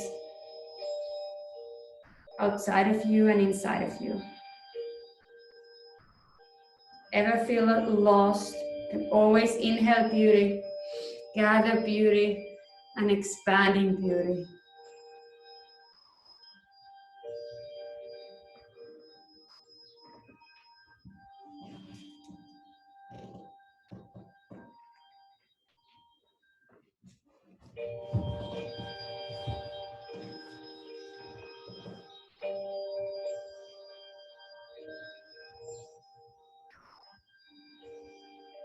At some point, you might meet an animal in the realm of beauty. If you do, find beauty in the interaction with the animal. And the animal could be very small or very large, any size. It might have magical abilities, or it could be any day animal. You don't necessarily have to see the animal. You can still have relationship to an image, even if you don't see it, or you might see it completely clearly. And not to worry, if animal doesn't appear, you can wait, allow it to appear, or you can create it with ease and beauty and have the relationship. Relation. Find beauty in the interaction. And you cannot do this wrong.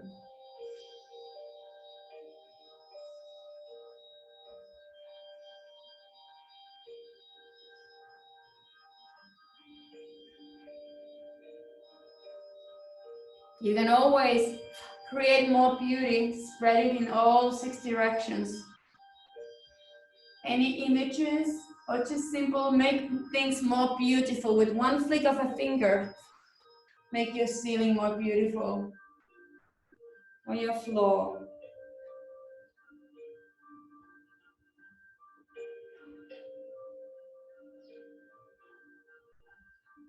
You can paint things more beautiful. Or you can simply surrender and inhale beauty. And allow the beauty to move you so you don't even have to do anything.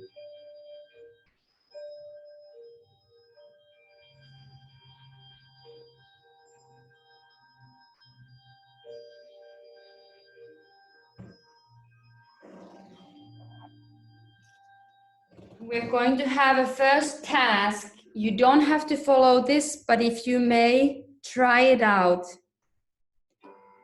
Step to a new area in the realm of beauty. It's an area that things move a little bit faster.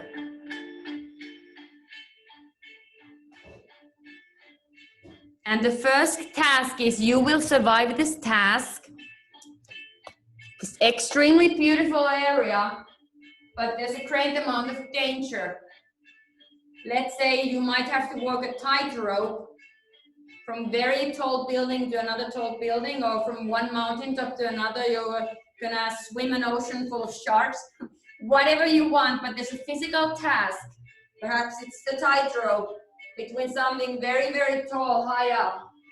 And when I say it's only going to be this physical task, give your everything to it. It's only 30 seconds long and I will count the time. So don't start yet, or maybe if you started, that's fine. You're going to step into this demanding, extremely beautiful, but dangerous physical task. When you step in it, it will intensify, it will become more and more and more beautiful and more and more and more dangerous. And I will count the time. So step in on your tightrope right now. Perhaps it's windy. Good. We have 25 seconds left. 20 seconds left. Increasingly beautiful, increasingly dangerous. 15 seconds left. 10 seconds left. Increasingly beautiful, increasingly dangerous. 5 seconds left. 4. You're gonna survive it. 3, 2, 1. Step out of it to the new realm of beauty. Different area. Inhale beauty. Let it permeate your whole being and go to the new area.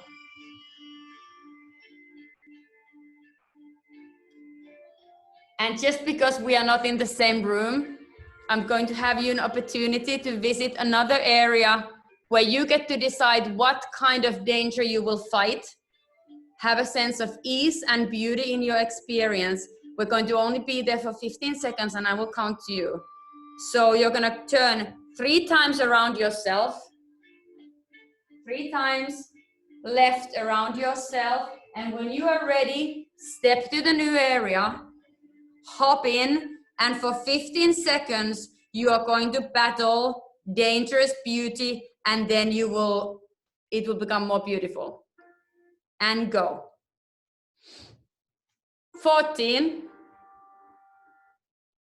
12, 11, release sound, 10, 9, 8, 5, 4, 3, 2, 1. Come out. Thank you. And step to the new realm of beauty, new area.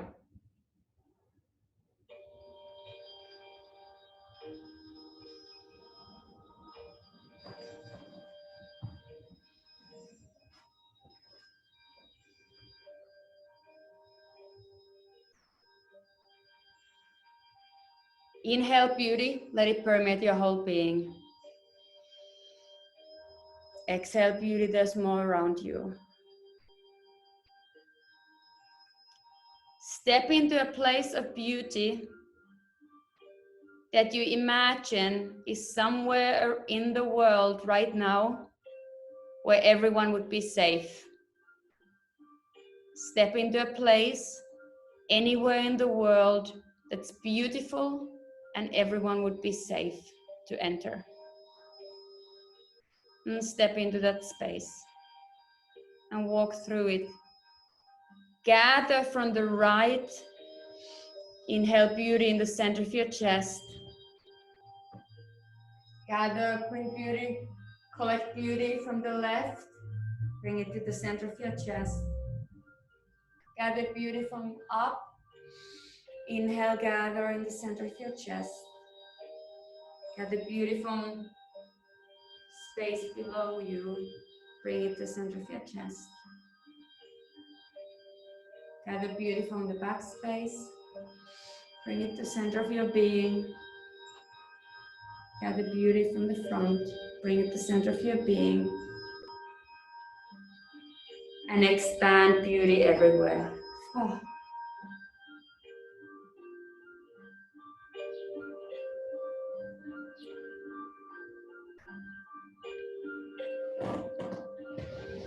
At some point in the realm of beauty, you will hear a sound, a voice. Move towards the voice. And when it's a voice of a child. If something else happens, allow it. It's a voice of a child. Move towards it. And when you meet the child, it is you as a 5-year-old. Spend some time together in the realm of beauty. Find beauty in the interaction.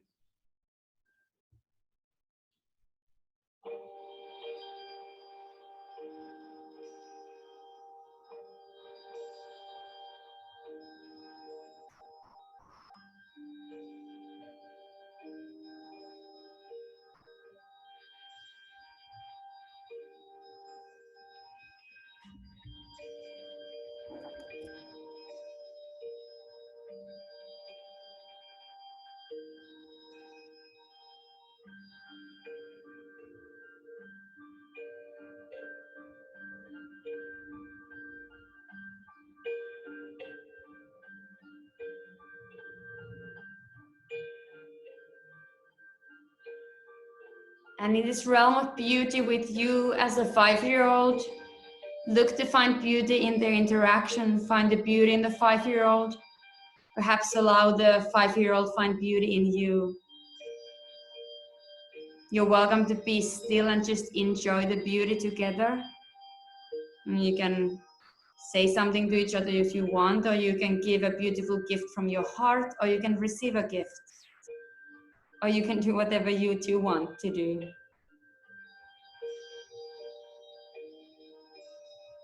And find beauty in their interaction.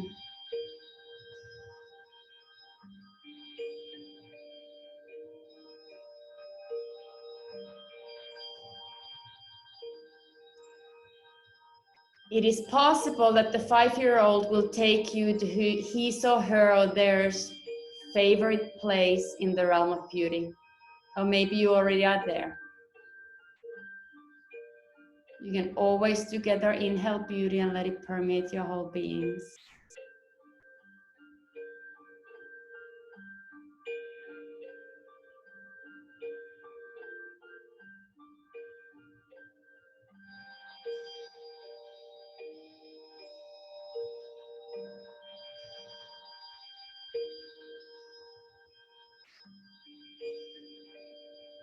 And now together, if you want, you could invite any of your loved ones, be they people or animals, to arrive to the realm of beauty with you for a little moment to inhale beauty. You let it permeate your whole being.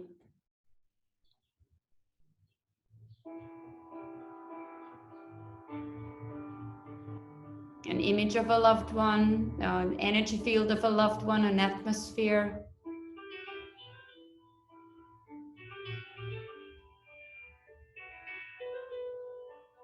Or if rather you'd bring in an imaginary being or thing, you're welcome to do that, to just relating to each other with beauty.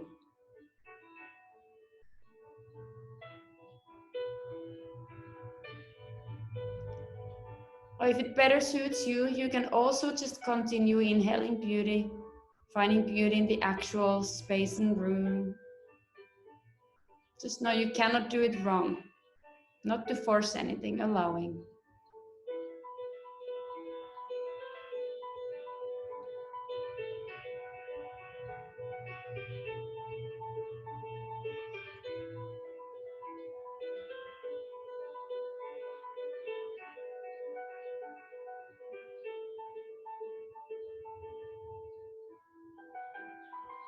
And now whether you are together with images, people or animals, or whether you are what I so-called say privately, alone, you may now make anything you want more beautiful with the flick of a finger, a movement of an arm, filled with ease and beauty. Or you can start collecting beauty on all directions and bringing it to your energy field, bringing it to the center of your being, and expanding beauty everywhere. Oh.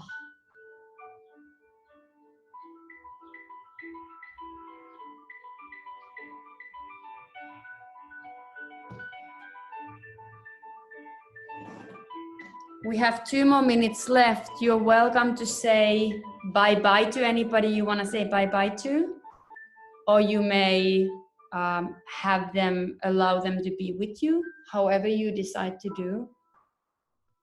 You have 2 minutes to spend time in the realm of beauty, and you can spend it just however you want to. Relating and allowing beauty.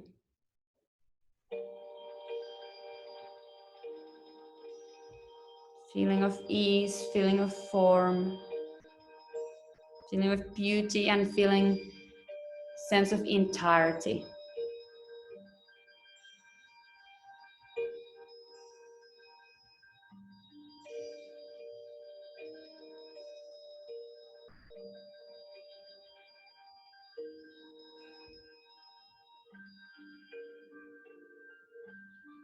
And you have 1 minute left. You can do whatever you want. You can collect beauty, or you can spread it around. You can spend time with anything or anyone.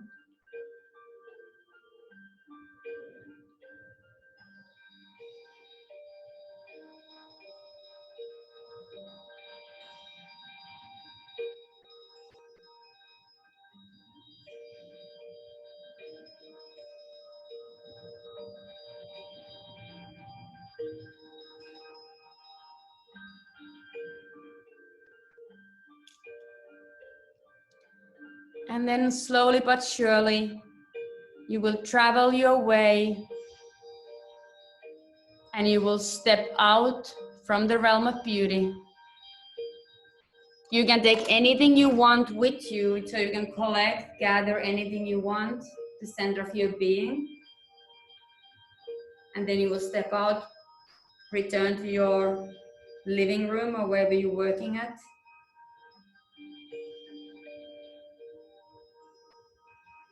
So it's your choice. You get to keep it all, or if you want to, you will just peel away the exercise, bundle it up, and lift it back to imagination. Through the ceiling, it will float back to the planet in imagination. So it's for you to choose. You can keep whatever you want, or you can just bundle anything up and throw it and release it back to the imagination where it belongs.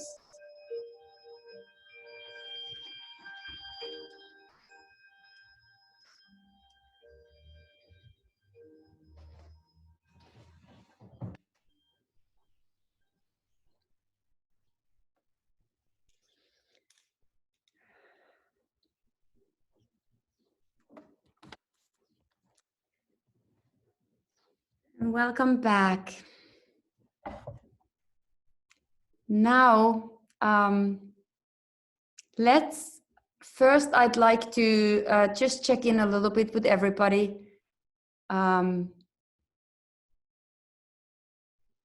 You could put on the chat window how you're doing. Ellen, very different experience doing that in my own space. Yes. If anybody wants to share some experience on the chat window about this, I can also allow people to, we can also have people to speak up if you want to. And then after that, we're going to return to all those questions with Lisa and Becca and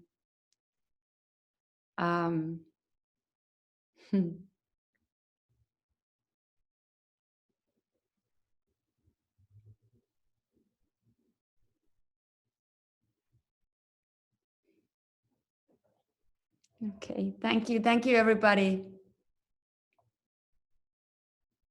And for those who are leaving, if you have any suggestions, please email me for next Sunday about the structure. I'm still learning. Hi, everybody's using it. It's wonderful. Yes. Can you talk about the combination of danger and beauty? Yes, I can. It's something I added in there because I wanted to explore not only so-called, how would I say? When we do this exercise in class with danger, I have people do quite physically challenging things to get the breath going and to sort of like approach something that is dangerous, but in the realm of beauty, which gives us a different kind of relationship. I don't know, we could also talk. Why don't, please, you can also speak.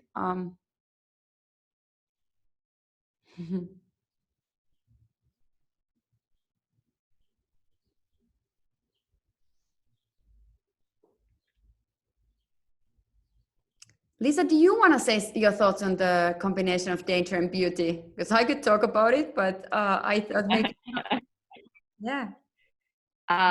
Well, first of all, Marjo-Riikka, I love it. I loved what you did with it. And just to give everyone a little bit of context, I taught with Mala Powers for 18 years. So I did this many times with her. And one of my favorite things about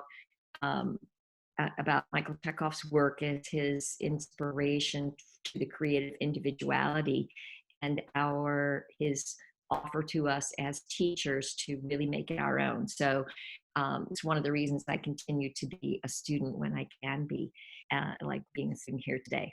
And so I really love the evolution that you've done with it. And there's a couple of things I love about that. One of the things is just your use of the term realm. I think was really helpful, and just engaging that concept as a realm.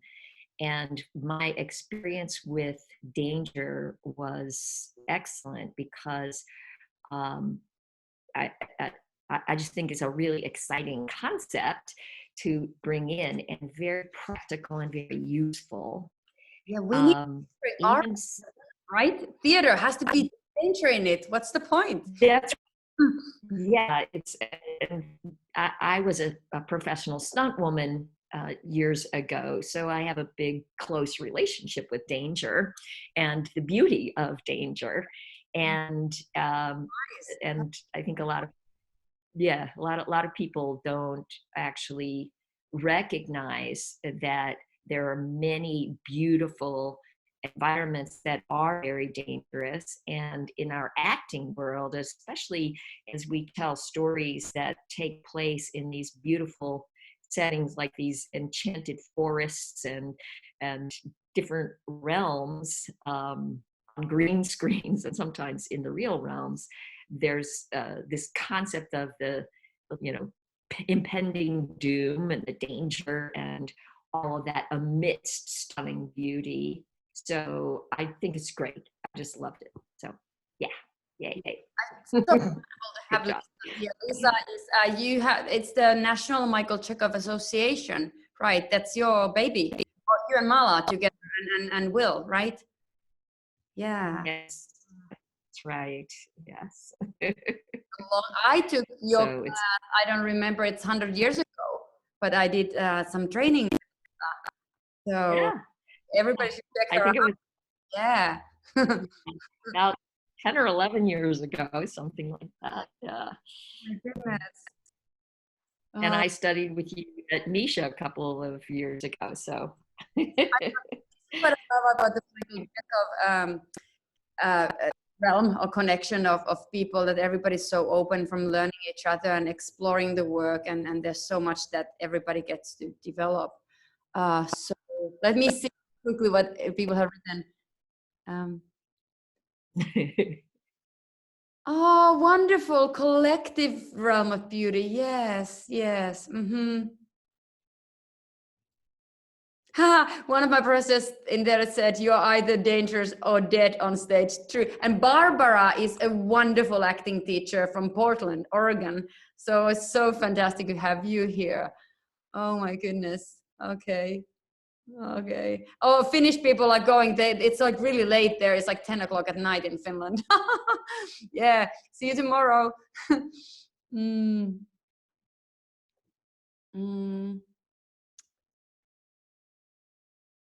Wonderful. Yes, yes. Of course, people, you go when you need to go. It's very late in Europe.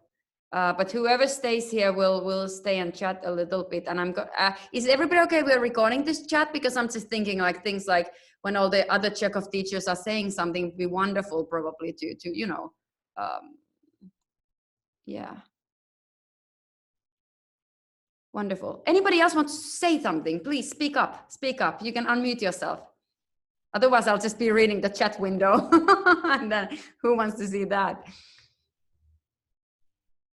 Marjo-Riikka, I saw that, I think it was Ray was mentioning that he did this with you and then is using it as classes. Is that okay? And I what I was just saying about the generosity of spirit, I think you'll agree that the reason we offer it to teachers is so that they will bring their work in. Precisely. Okay. I felt it was just so fun. It was such a relief of like the daily mind to get back into the realm of beauty and gentleness and imagination, and to feel how real that realm is, and how much vitality there, how much nourishment there is in it to when sharing it. So I felt very nourished and relieved to know that this is really here for us. Like, thank you. Thank you. Thank you.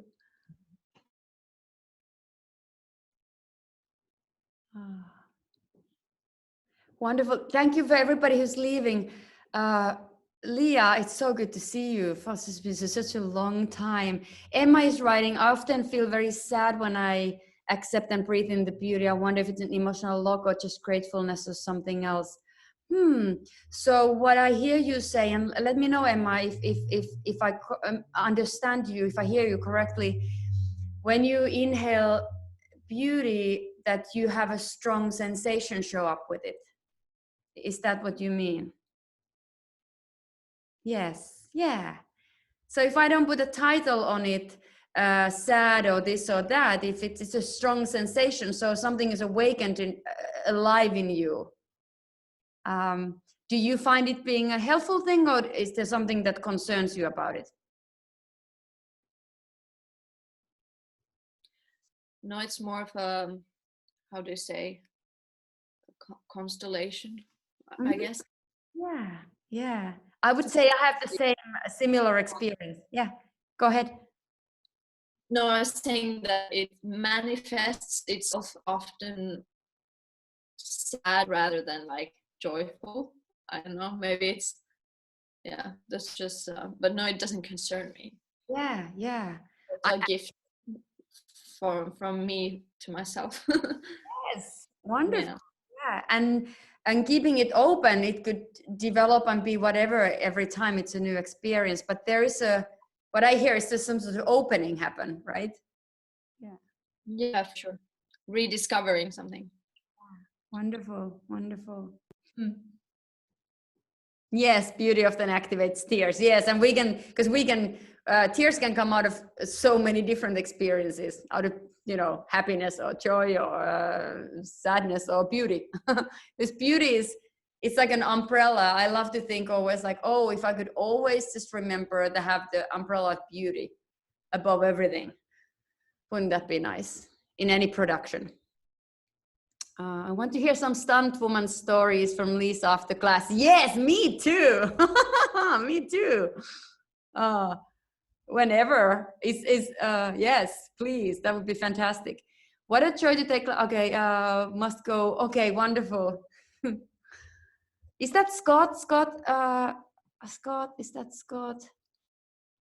I wonder if that's the Scott I know or some other Scott. Anyways, Scott who? Okay. Hi, Scott. Bye. Thank you. Who is still here? Hey, everybody, if you want to talk, introduce yourself now. I think we have a smaller group. Oh, we still have plenty of people. But go ahead. Marjo, can I just give you a tip on Zoom? There's an icon on the bottom that says participants. And it's like 2 steps over from the chat. Yeah. And when you click on that, the names of the participants show up. It shows up it shows whether they are muted or unmuted, on camera or not on camera. Mine appears in alphabetical order, and there's a raise hand option. So I'm just going to raise my hand so you can see what happens. You raise the hand, and usually that person will go up to the top of the list. Oh, this is great. Everybody learn to raise your hands. So it's on the, if you go on your own window, right, there's 3 dots. And then can you raise your hand from there? Or where do you raise your hand from? It's under participants.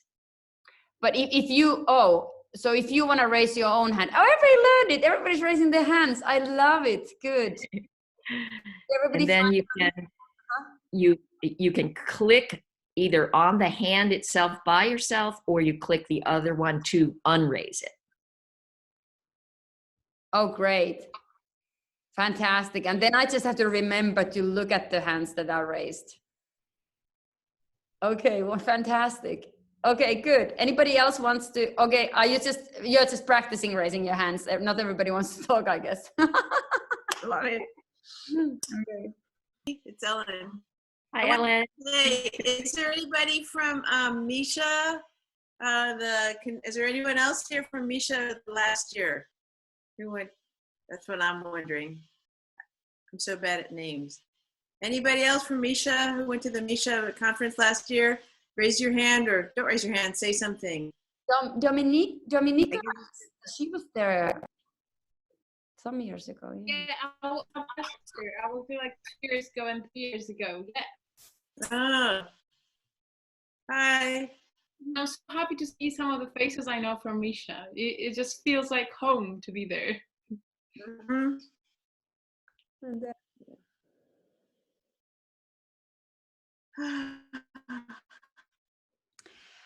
We might have had some film directors here today, and I have a whole bunch of film directors from Europe who also are wanting to take a course, and I'll keep everybody. So many things are happening now. Everybody's getting creative now because of this time. So, okay, there are some questions. I need to leave. Okay, wonderful. I want to know how to use psychological gesture for lines. So, yes, that is something that I'm going to be talking about psychological gesture next week. Right now, I want to give time for people to meet. But next week, that's a quite large subject. Does any other Chekhov teacher want to talk to that? Because I will do that next. Anybody want to talk about anything about psychological gesture now? Since you're I'll just suggest that one begin playing, using the way you've been speaking, Marjo-Riikka, about it's not possible to do anything wrong. So to begin playing with creating movement and allowing the movement to inspire the way the lines go. and then reducing the physical expression and keeping the energy body that we've worked on and developed today very active. And just jump in on that, where I was talking about radiating and receiving to the camera, sending or expanding to the camera, and that the camera can expand to you. And when we talked about the question of using it for your in-home audition, especially if you're used to being on stage, a lot of times we reach for the camera instead of allowing ourselves to receive it. And sometimes we don't see it as a thing of beauty, so endowing it with beauty also. But regarding PG, just pretend that you know, like Marjo-Riikka was saying, pretend that make a decision that what you're doing is correct, and commit fully to it and play with it. And then when you come back and train with Marjo-Riikka and go into PG, you'll get many more specifics and detailed experience.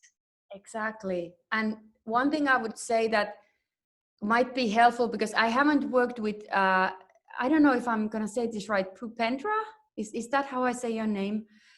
Is one thing that I would always suggest before you, before any words, allowing your experience of that energetic movement, your experience, that sensation that the psychological gesture activates in you to be quite strong, and allowing breath and sound before lines, because there might be a disconnect if we start working with words before we have the experience.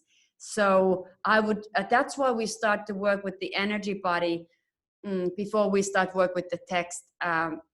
Not necessarily always, but very often I suggest that way, because what the psychological gesture is something that activates a strong experience. You activates the character's wish and want, basically activates the character's objective to live in your body and breath and your whole being. So that we don't become intellectually activated only, but sometimes words do that. I don't know if your question was about that, but there is a little tiny, I don't want to call it the danger. Never mind. I take that back. Did I just record that? Look to experience the psychological gesture before you add words to it. That's, I guess, what I want to say. Lisa, do you want to say anything about that? That's exactly, yeah, exactly. Really, yeah. Chekhov says that the more strength that you use in creating the gesture, the more it will transform your will into character's will. And the more quality, the stronger the quality, the more that the way that you do that movement activates your feeling and aligns with the characters. And the clarity of thought, the specificity of what this gesture is and what it means, the strength of that helped you begin to think like the character. So experiencing all of those in random sound or numbers or nonsense stuff before you try to interpret a line, highly recommended. Yeah. Because the gesture is what the character, if we're talking about psychological gesture, is the action of what the character does, whether it's an energetic movement or actual physical action as well. But psychological gesture is the inner truth of the character, the energetic action, the what the character does, whereas the quality of movement will then be the emotional experience linked to it. So we will get to that. For now, the most helpful thing most likely would be to really start harnessing your energetic body and the specific direction you're moving with the energy and the specific quality you're moving. And then we will move into the psychological gesture in a little while. And Lisa will chime in if you want to. Any other questions? Was there anything else we wanted to talk about? We can also end the session, but like if anybody who hasn't been able to speak, say something if you want. We have time still.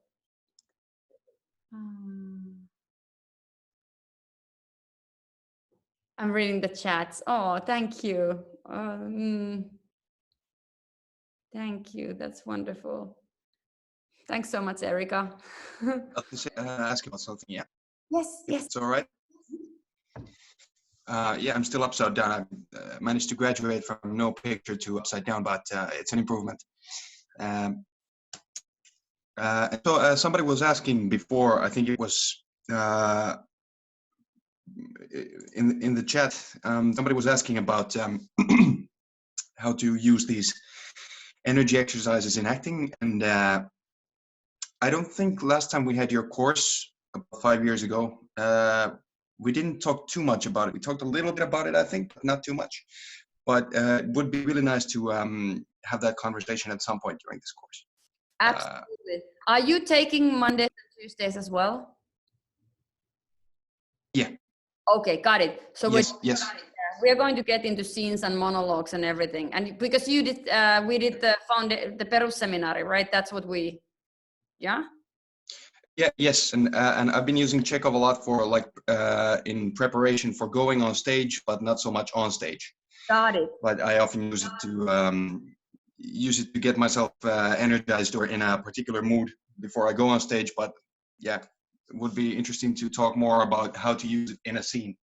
Absolutely, we definitely will. I will definitely want, as much as we'll do that on Sundays, and then we'll go obviously deeper into it because we have 4 hours and smaller group on Mondays, Mondays and Tuesdays. So definitely, absolutely, yes. Thank you. And I know it's late in Finland, so if you wanted to go to sleep and rest, I will see you tomorrow at 9 o'clock in the morning. Your evening, my morning. Yes, definitely. And Lisa, if you want to say anything to that, I'm sort of giving a possibility for others to speak now, because you will have a lot of me. Thank you. There's going further with a specific teacher, like taking this course with Marjo-Riikka, is probably going to be the most practical way of really grasping how to put the abstract exercises really into practical application. And all of Chekhov's work is highly practical. Otherwise, he didn't teach it. So being able to really refine that. But there are many videos on YouTube that show a lot about the Chekhov work. So don't forget, there's a big resource out there too. That's true, Lisa. You have a lot of videos too, don't you, on YouTube? Yeah. Yes. Yeah. Do you want to put on the chat window your website, Lisa, so people could visit? Yeah, it's just chekhov.net. So it's the the IMDb spelling, because there are a lot of different ways to spell Chekhov. So we spell it the way that IMDb spells his name. Yeah, There we go. So yeah, but there's on YouTube. There's a YouTube. My husband's name was Ken Kerman, Kerman. I'll put that in the chat. And Ken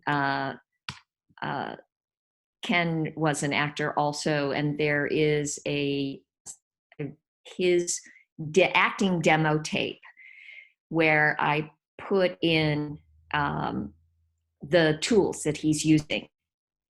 So you'll see him. He was on many, many TV shows. You can look him up on IMDb. But on YouTube is, I think it's Chekhov Technique samples of Ken Kerman's acting reel or something like that. And you'll actually be able to see professional film and TV work, what the tools are. So I think that might be a helpful way of seeing it. Definitely.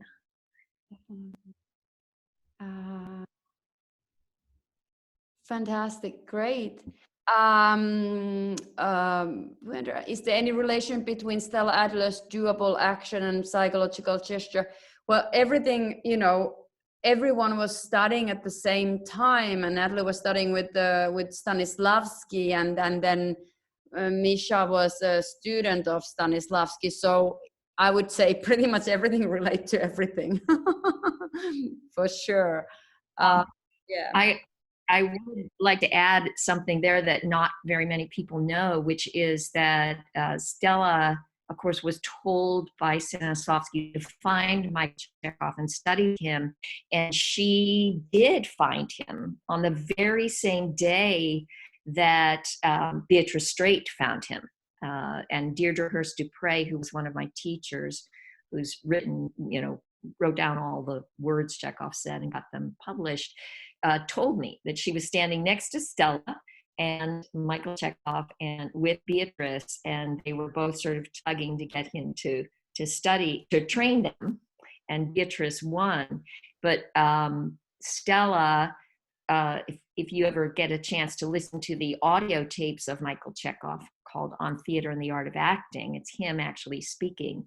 And the man who recorded them, a guy named John Abbott, owned these reel-to-reel tapes, and Stella kept begging him for copies of them, and he wouldn't give her actual copies, but he invited her over to his home in Hollywood anytime she wanted. And he said that she must have sat in his basement for hundreds of hours writing down every single word of those 11 tapes at least 10 times over. And when she died, we got Mala was sent 2 boxes that were this big, full of notes from Stella's daughter that Stella had taken on Michael Chekhov.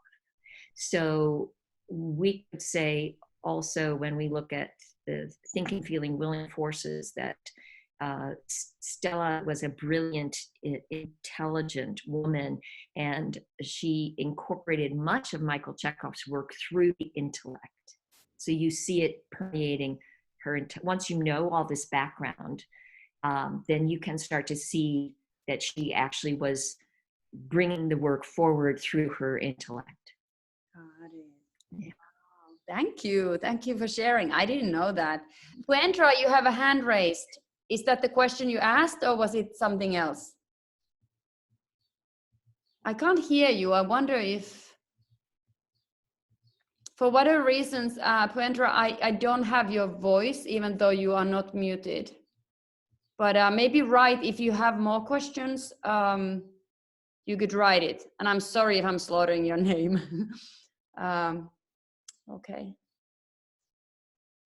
Says Aaron, Anina studied a long time with Stanov, which was Mr. Chekhov's colleague.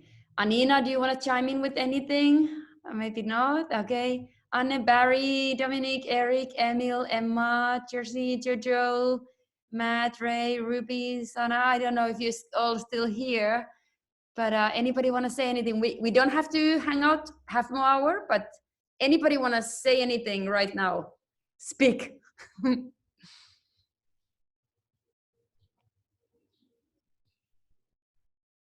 you hear me? Mm-hmm. Yeah, it's very, very nice to be here. It's been a while. Was it last autumn when we trained last time? Something like that. Yeah, and it was kind of funny, like this hearing you, and like it's almost as if you weren't, So, and where we did all this, with beauty and danger combined, it was for me, it was a bit challenging. It's a combination. It's kind of hard to put together. For me, it's like either or. It's not, I can't do it together, at least not yet. So that was, but it was very, very, very fascinating. Thank you. Let's keep exploring. Because you can't do it wrong. So thank you for sharing, Eric. Yeah, thank you. I just want to say what a great time I've had.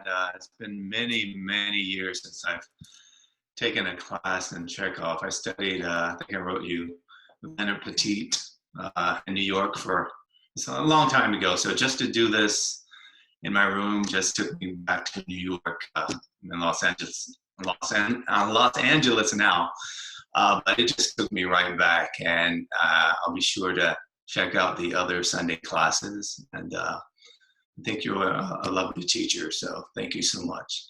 Thank you. Thank you. Wonderful. Wonderful to meet you.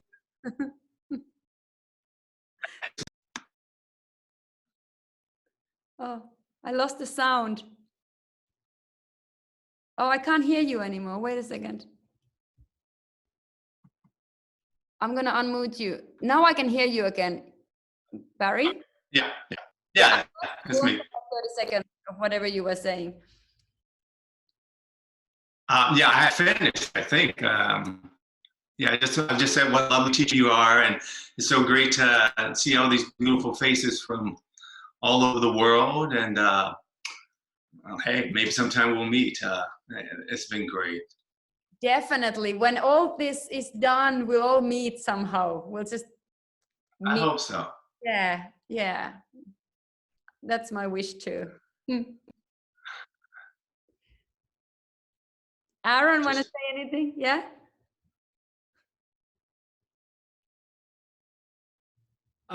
Just thank you so much for doing this, and I look forward to doing the classes on Monday and Tuesday. Yeah, thank you everyone for being here. Last time we did it, there were only like I think me and 2 people. I think last Saturday, so it's a totally different experience having with a lot of people. Aaron, are you joining Monday and Tuesday? Am I what? Sorry. Yeah, absolutely. I just didn't know. Yeah. Fantastic. Beautiful. Well, can you send me an email so I put you on the list as well? Yeah. Oh, they're going to love. We're going to have a group of the actors from Finland. It's going to be great to have you. Great. Yes. Cool. Great. Anina, do you want to say anything?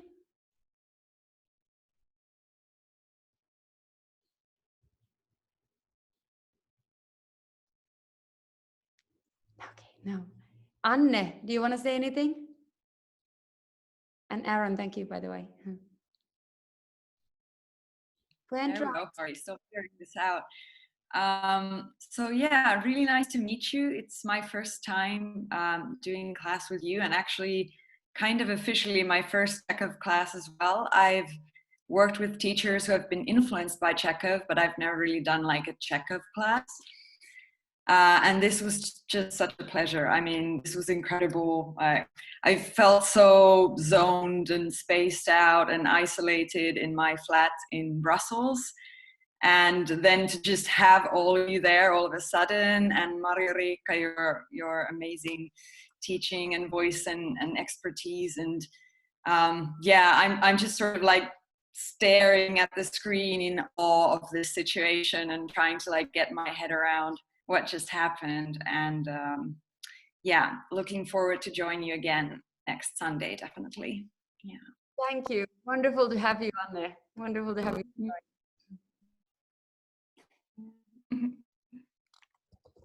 Take care, everyone, by the way, also, wherever you are, and stay healthy and safe. And yeah. Dominica or Emil or Jersey or Jojo or Matt or Ray or Ruby, Sue, Sylvia, I don't know if you're around or you've left, but anybody want to say anything? Say. Honestly, I just think it's such a wonderful remedy for what is going on right now to do the Chekhov work. I feel like so much better right now, and I want to thank you for that. And I'm pretty excited because you need to know about it. It's not my first Chekhov class because I've done it a lot with different teachers in different places. But but my father is here, and I'm so excited about it because we are in different cities right now. And I've told him so much about Chekhov work throughout the years, and he'd never tried it. But so he said, "Okay, I need to watch it. I need to know what's going on there." So he's there. So I'm just pretty excited about it. Oh, what a blessing. That's wonderful. Wonderful. Yeah, and just wash your hands and stay happy. Yes, to Thank everybody. you very much. Thank you very much for this lesson. I have here from few years from my daughter about this method, and this time, first time, I could see what is this and little take part in this course. With Lisa is my honor. I will talk to my my friends, and I'm amateur actor, and I play only in international language Esperanto with my friend from Serbia, and we play in International Congress of Esperanto. If the pandemic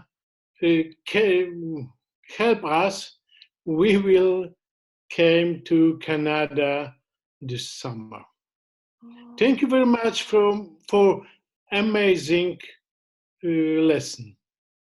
Thank you. Thank you. Yes, we'll all hope you get to Canada. Yeah. Yes. Thank you very much. Thank you. Thank you.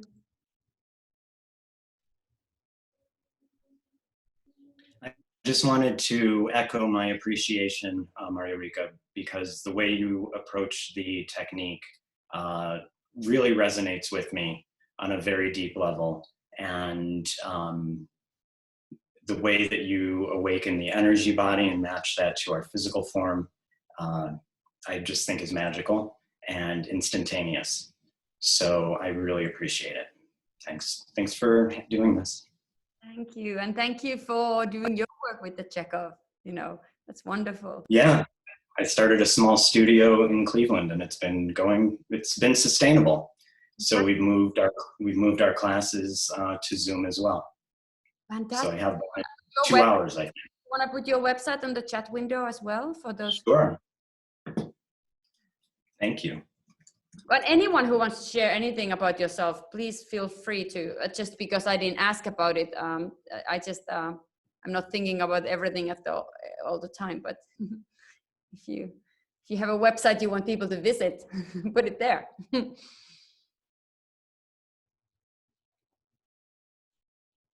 Everybody has so much time for the internet right now.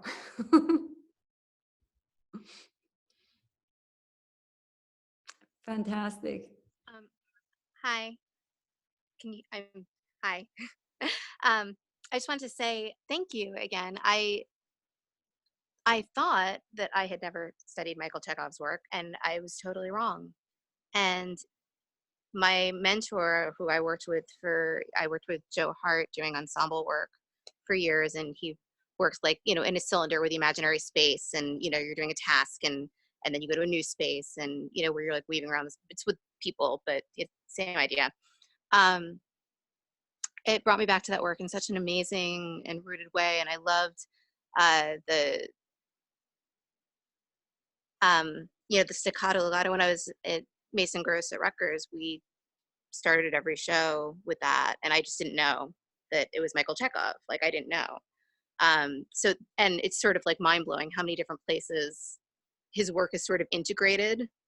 It was so heartwarming, and I loved so much the beauty and the danger, the beauty and the danger spaces, the danger and the beauty spaces, and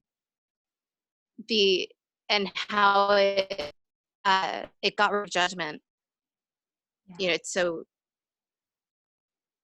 especially like right now, I mean in general, but especially right now, like I forgot that there's colors, and I think that's really valuable, and fairly easy and sort of fun, and it brings in that place of resilience and creativity. They say that the opposite of fear is curiosity. It brings in the curiosity and the fun in the horrible, dangerous spaces. Like, it's just a given.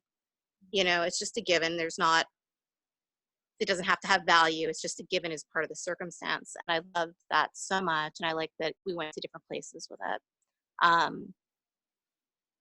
you know, and the 5-year-old thing kind of blew my mind, which I wasn't expecting. And so thank you very much for all of it and for doing this. It's a real gift. Thank you. And next Sunday, we probably will explore staccato, legato more in a way that we actually go to those qualities. Now we were more in the directions because I just feel obligated to say this because Lisa might be still around, and all the other Chekhov teachers and students who know that there's much more to staccato, legato, but I have a little... Yes. Yes. I love that. I actually had a question about the feeling of form. You were talking about feeling of ease, and you got to feeling of form and sort of like glossed over it. Do you have a second to talk a little more about that, or is that something you talk about next week maybe? I do. Yeah. Do you want to have anything specific you want to talk about it, or just general? I just wasn't clear on what it was. Got it. So it's a lot of, like everything is a lot of things, obviously, but so feeling of form, it's form is everywhere. We have a form, we have a frame of in the movie, and there's form, and there's then when it comes to composition, that right now we are mostly working on the form of your physical body, form of your energetic body, which right now when we are learning to harness the energy body, I'm suggesting that it's helpful to have the physical body and the energetic body be in harmony as much as possible to enhance the experience.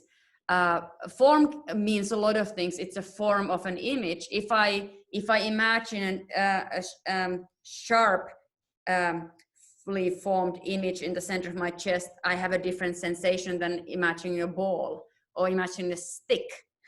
Form relates to very clearly, form informs the sensation and the experience that I'm gaining. I don't know if are you still following me? Yes. Yeah. So directors sometimes suggest a form for an actor, and then it's often the actor's task is to, let's say that a director says, I want you to walk over there, and then be like this. And so it could be an empty form, or it could be a form filled with life and experience. So that's one way of thinking of form. How do I make every form to be full of experience? And that experience in that form can be in harmony of that outer form, or it can be in conflict with the outer form. So I might be in a prison cell or in a sick bed in this form of like imprisoned with my body. Or if somebody is paralyzed, their outer form might be so-called lifeless almost still, but the inner world, energetic body could be like flying somewhere or doing all sorts of things. Then there's a great amount of polarity between the inner and outer form. Am I making sense? So much, yes. Yeah, and then, so I could talk about form probably for 3 hours, but, and I don't know if Lisa still maybe wants to jump in. But right now when we're training our psychophysical beings to be sort of like at use for the work, I often suggest that the outer and inner form, first we have them be in harmony, and then really fully have that doing with your whole being. Because when a character really wants something, they're in, and they're not lying and hiding, the inner and outer form are completely in harmony. And then we can start going like, oh, well, my outer form will be all like up and upright, and my inner form could be like collapsing and, you know, doing other things. Or somebody can be outwardly all kind and inwardly something else. I could go anywhere with this, but did that give you a little bit of? Yes, that was incredibly helpful. Thank you. Great. And there's more to it, but Lisa, is Lisa still here? She might want to say something. Yes, yes, I'm here. And Marjo-Riikka, like you say, this topic is so big. There's a couple of things I think I could offer, hopefully concisely.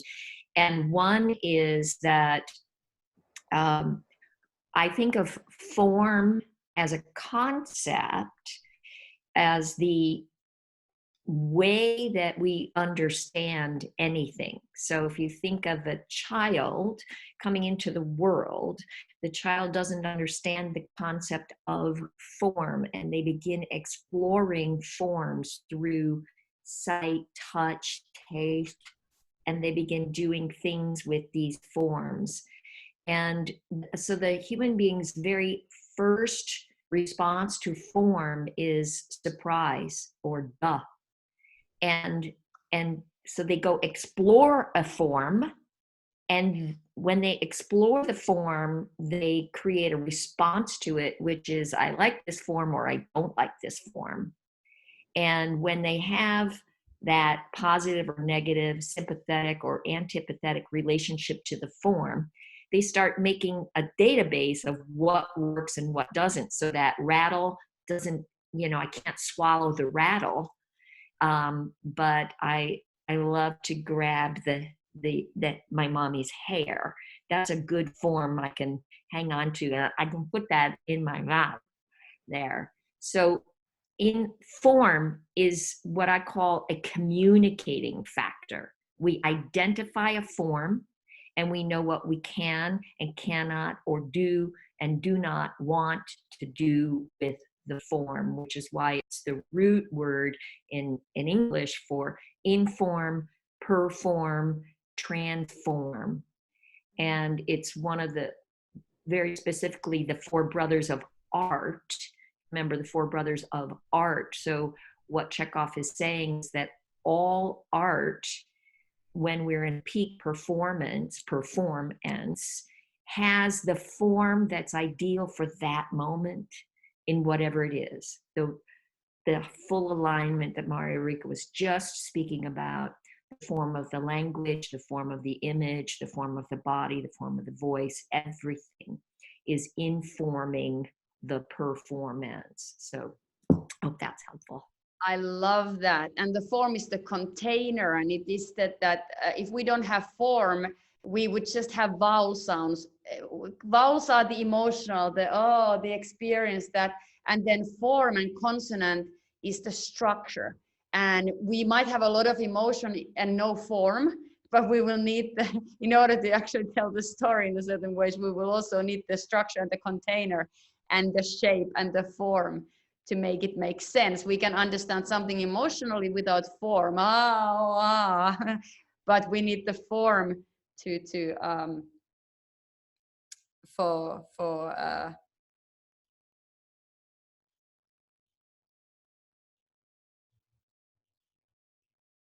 hello? I thought wait, I'm hearing something really weird. Is everybody else hearing this? Oh, did I lose everybody? No, we hear you. Oh, good. Because we okay. But that was a great example of a form change. Yes. Yes. Another question, actually. Yes, go ahead. What's the constellation of the group? Is it like this is on Sundays it's open for everyone, but Mondays and Tuesdays we have like a specific group, or how is it? And then again on Sundays we're open, or how is it going to go? I didn't quite understand it from the emails. Yes, Sunday is open for everyone, and because it's open for everyone, it might be a very large group, or maybe it ends up being a small group. Who knows? So Sunday is like this unknown global thing, and then Monday and Tuesday is going to be a smaller group. It's some people who have signed for in class, but the physical class can't happen, so they will be taking that class. And then there's a whole group of people from the National Theatre Academy in Finland, is taking part of on Monday and Tuesday as part of their, education. Yeah. But it is going to be a smaller group, and Mondays I'm not going to be posting online for the reason that there might be some more private conversations there, like not necessarily, but unless everybody agrees on Monday and Tuesday, oh, you can post that, then I'll post it. But I want to also give that possibility for, in a way, a different kind of vulnerability. We might be working on close-up, focus on one person, and then I just want to offer that protection. You know, that we might not always want to have all our work online. I think that's fair. Yes. Yeah. Did I answer your question?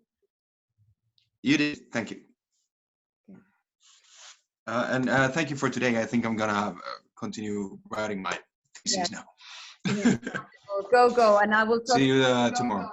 Wonderful. And so it is actually almost 2 o'clock. Yes.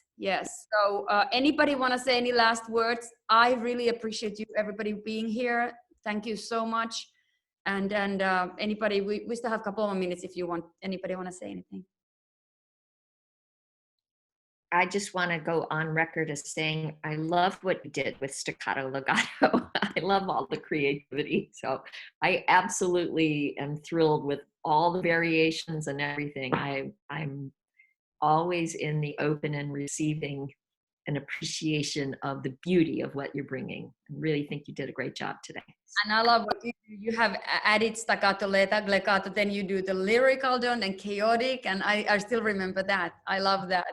So maybe one Sunday, if you wanted to leave anything, I think we want fantastic. If you want to give an offering, no pressure, but let me know. Yeah, no, that'd be great. Yeah, that'd be great. Yeah. And Ray too, whoever is teaching, you know, Sundays can be about, you know, I think my dog needs to pee. She's like, Thank you for that effort. I will hold it. Thank you. Fantastic. Great. Let me know if anybody wants to teach. We'll just somehow schedule it in, you know, and I can then mention it. Okay, if nobody speak now, or you have to wait until next Sunday.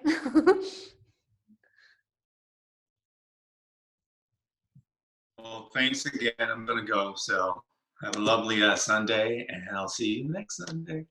Fantastic. Bye, gang.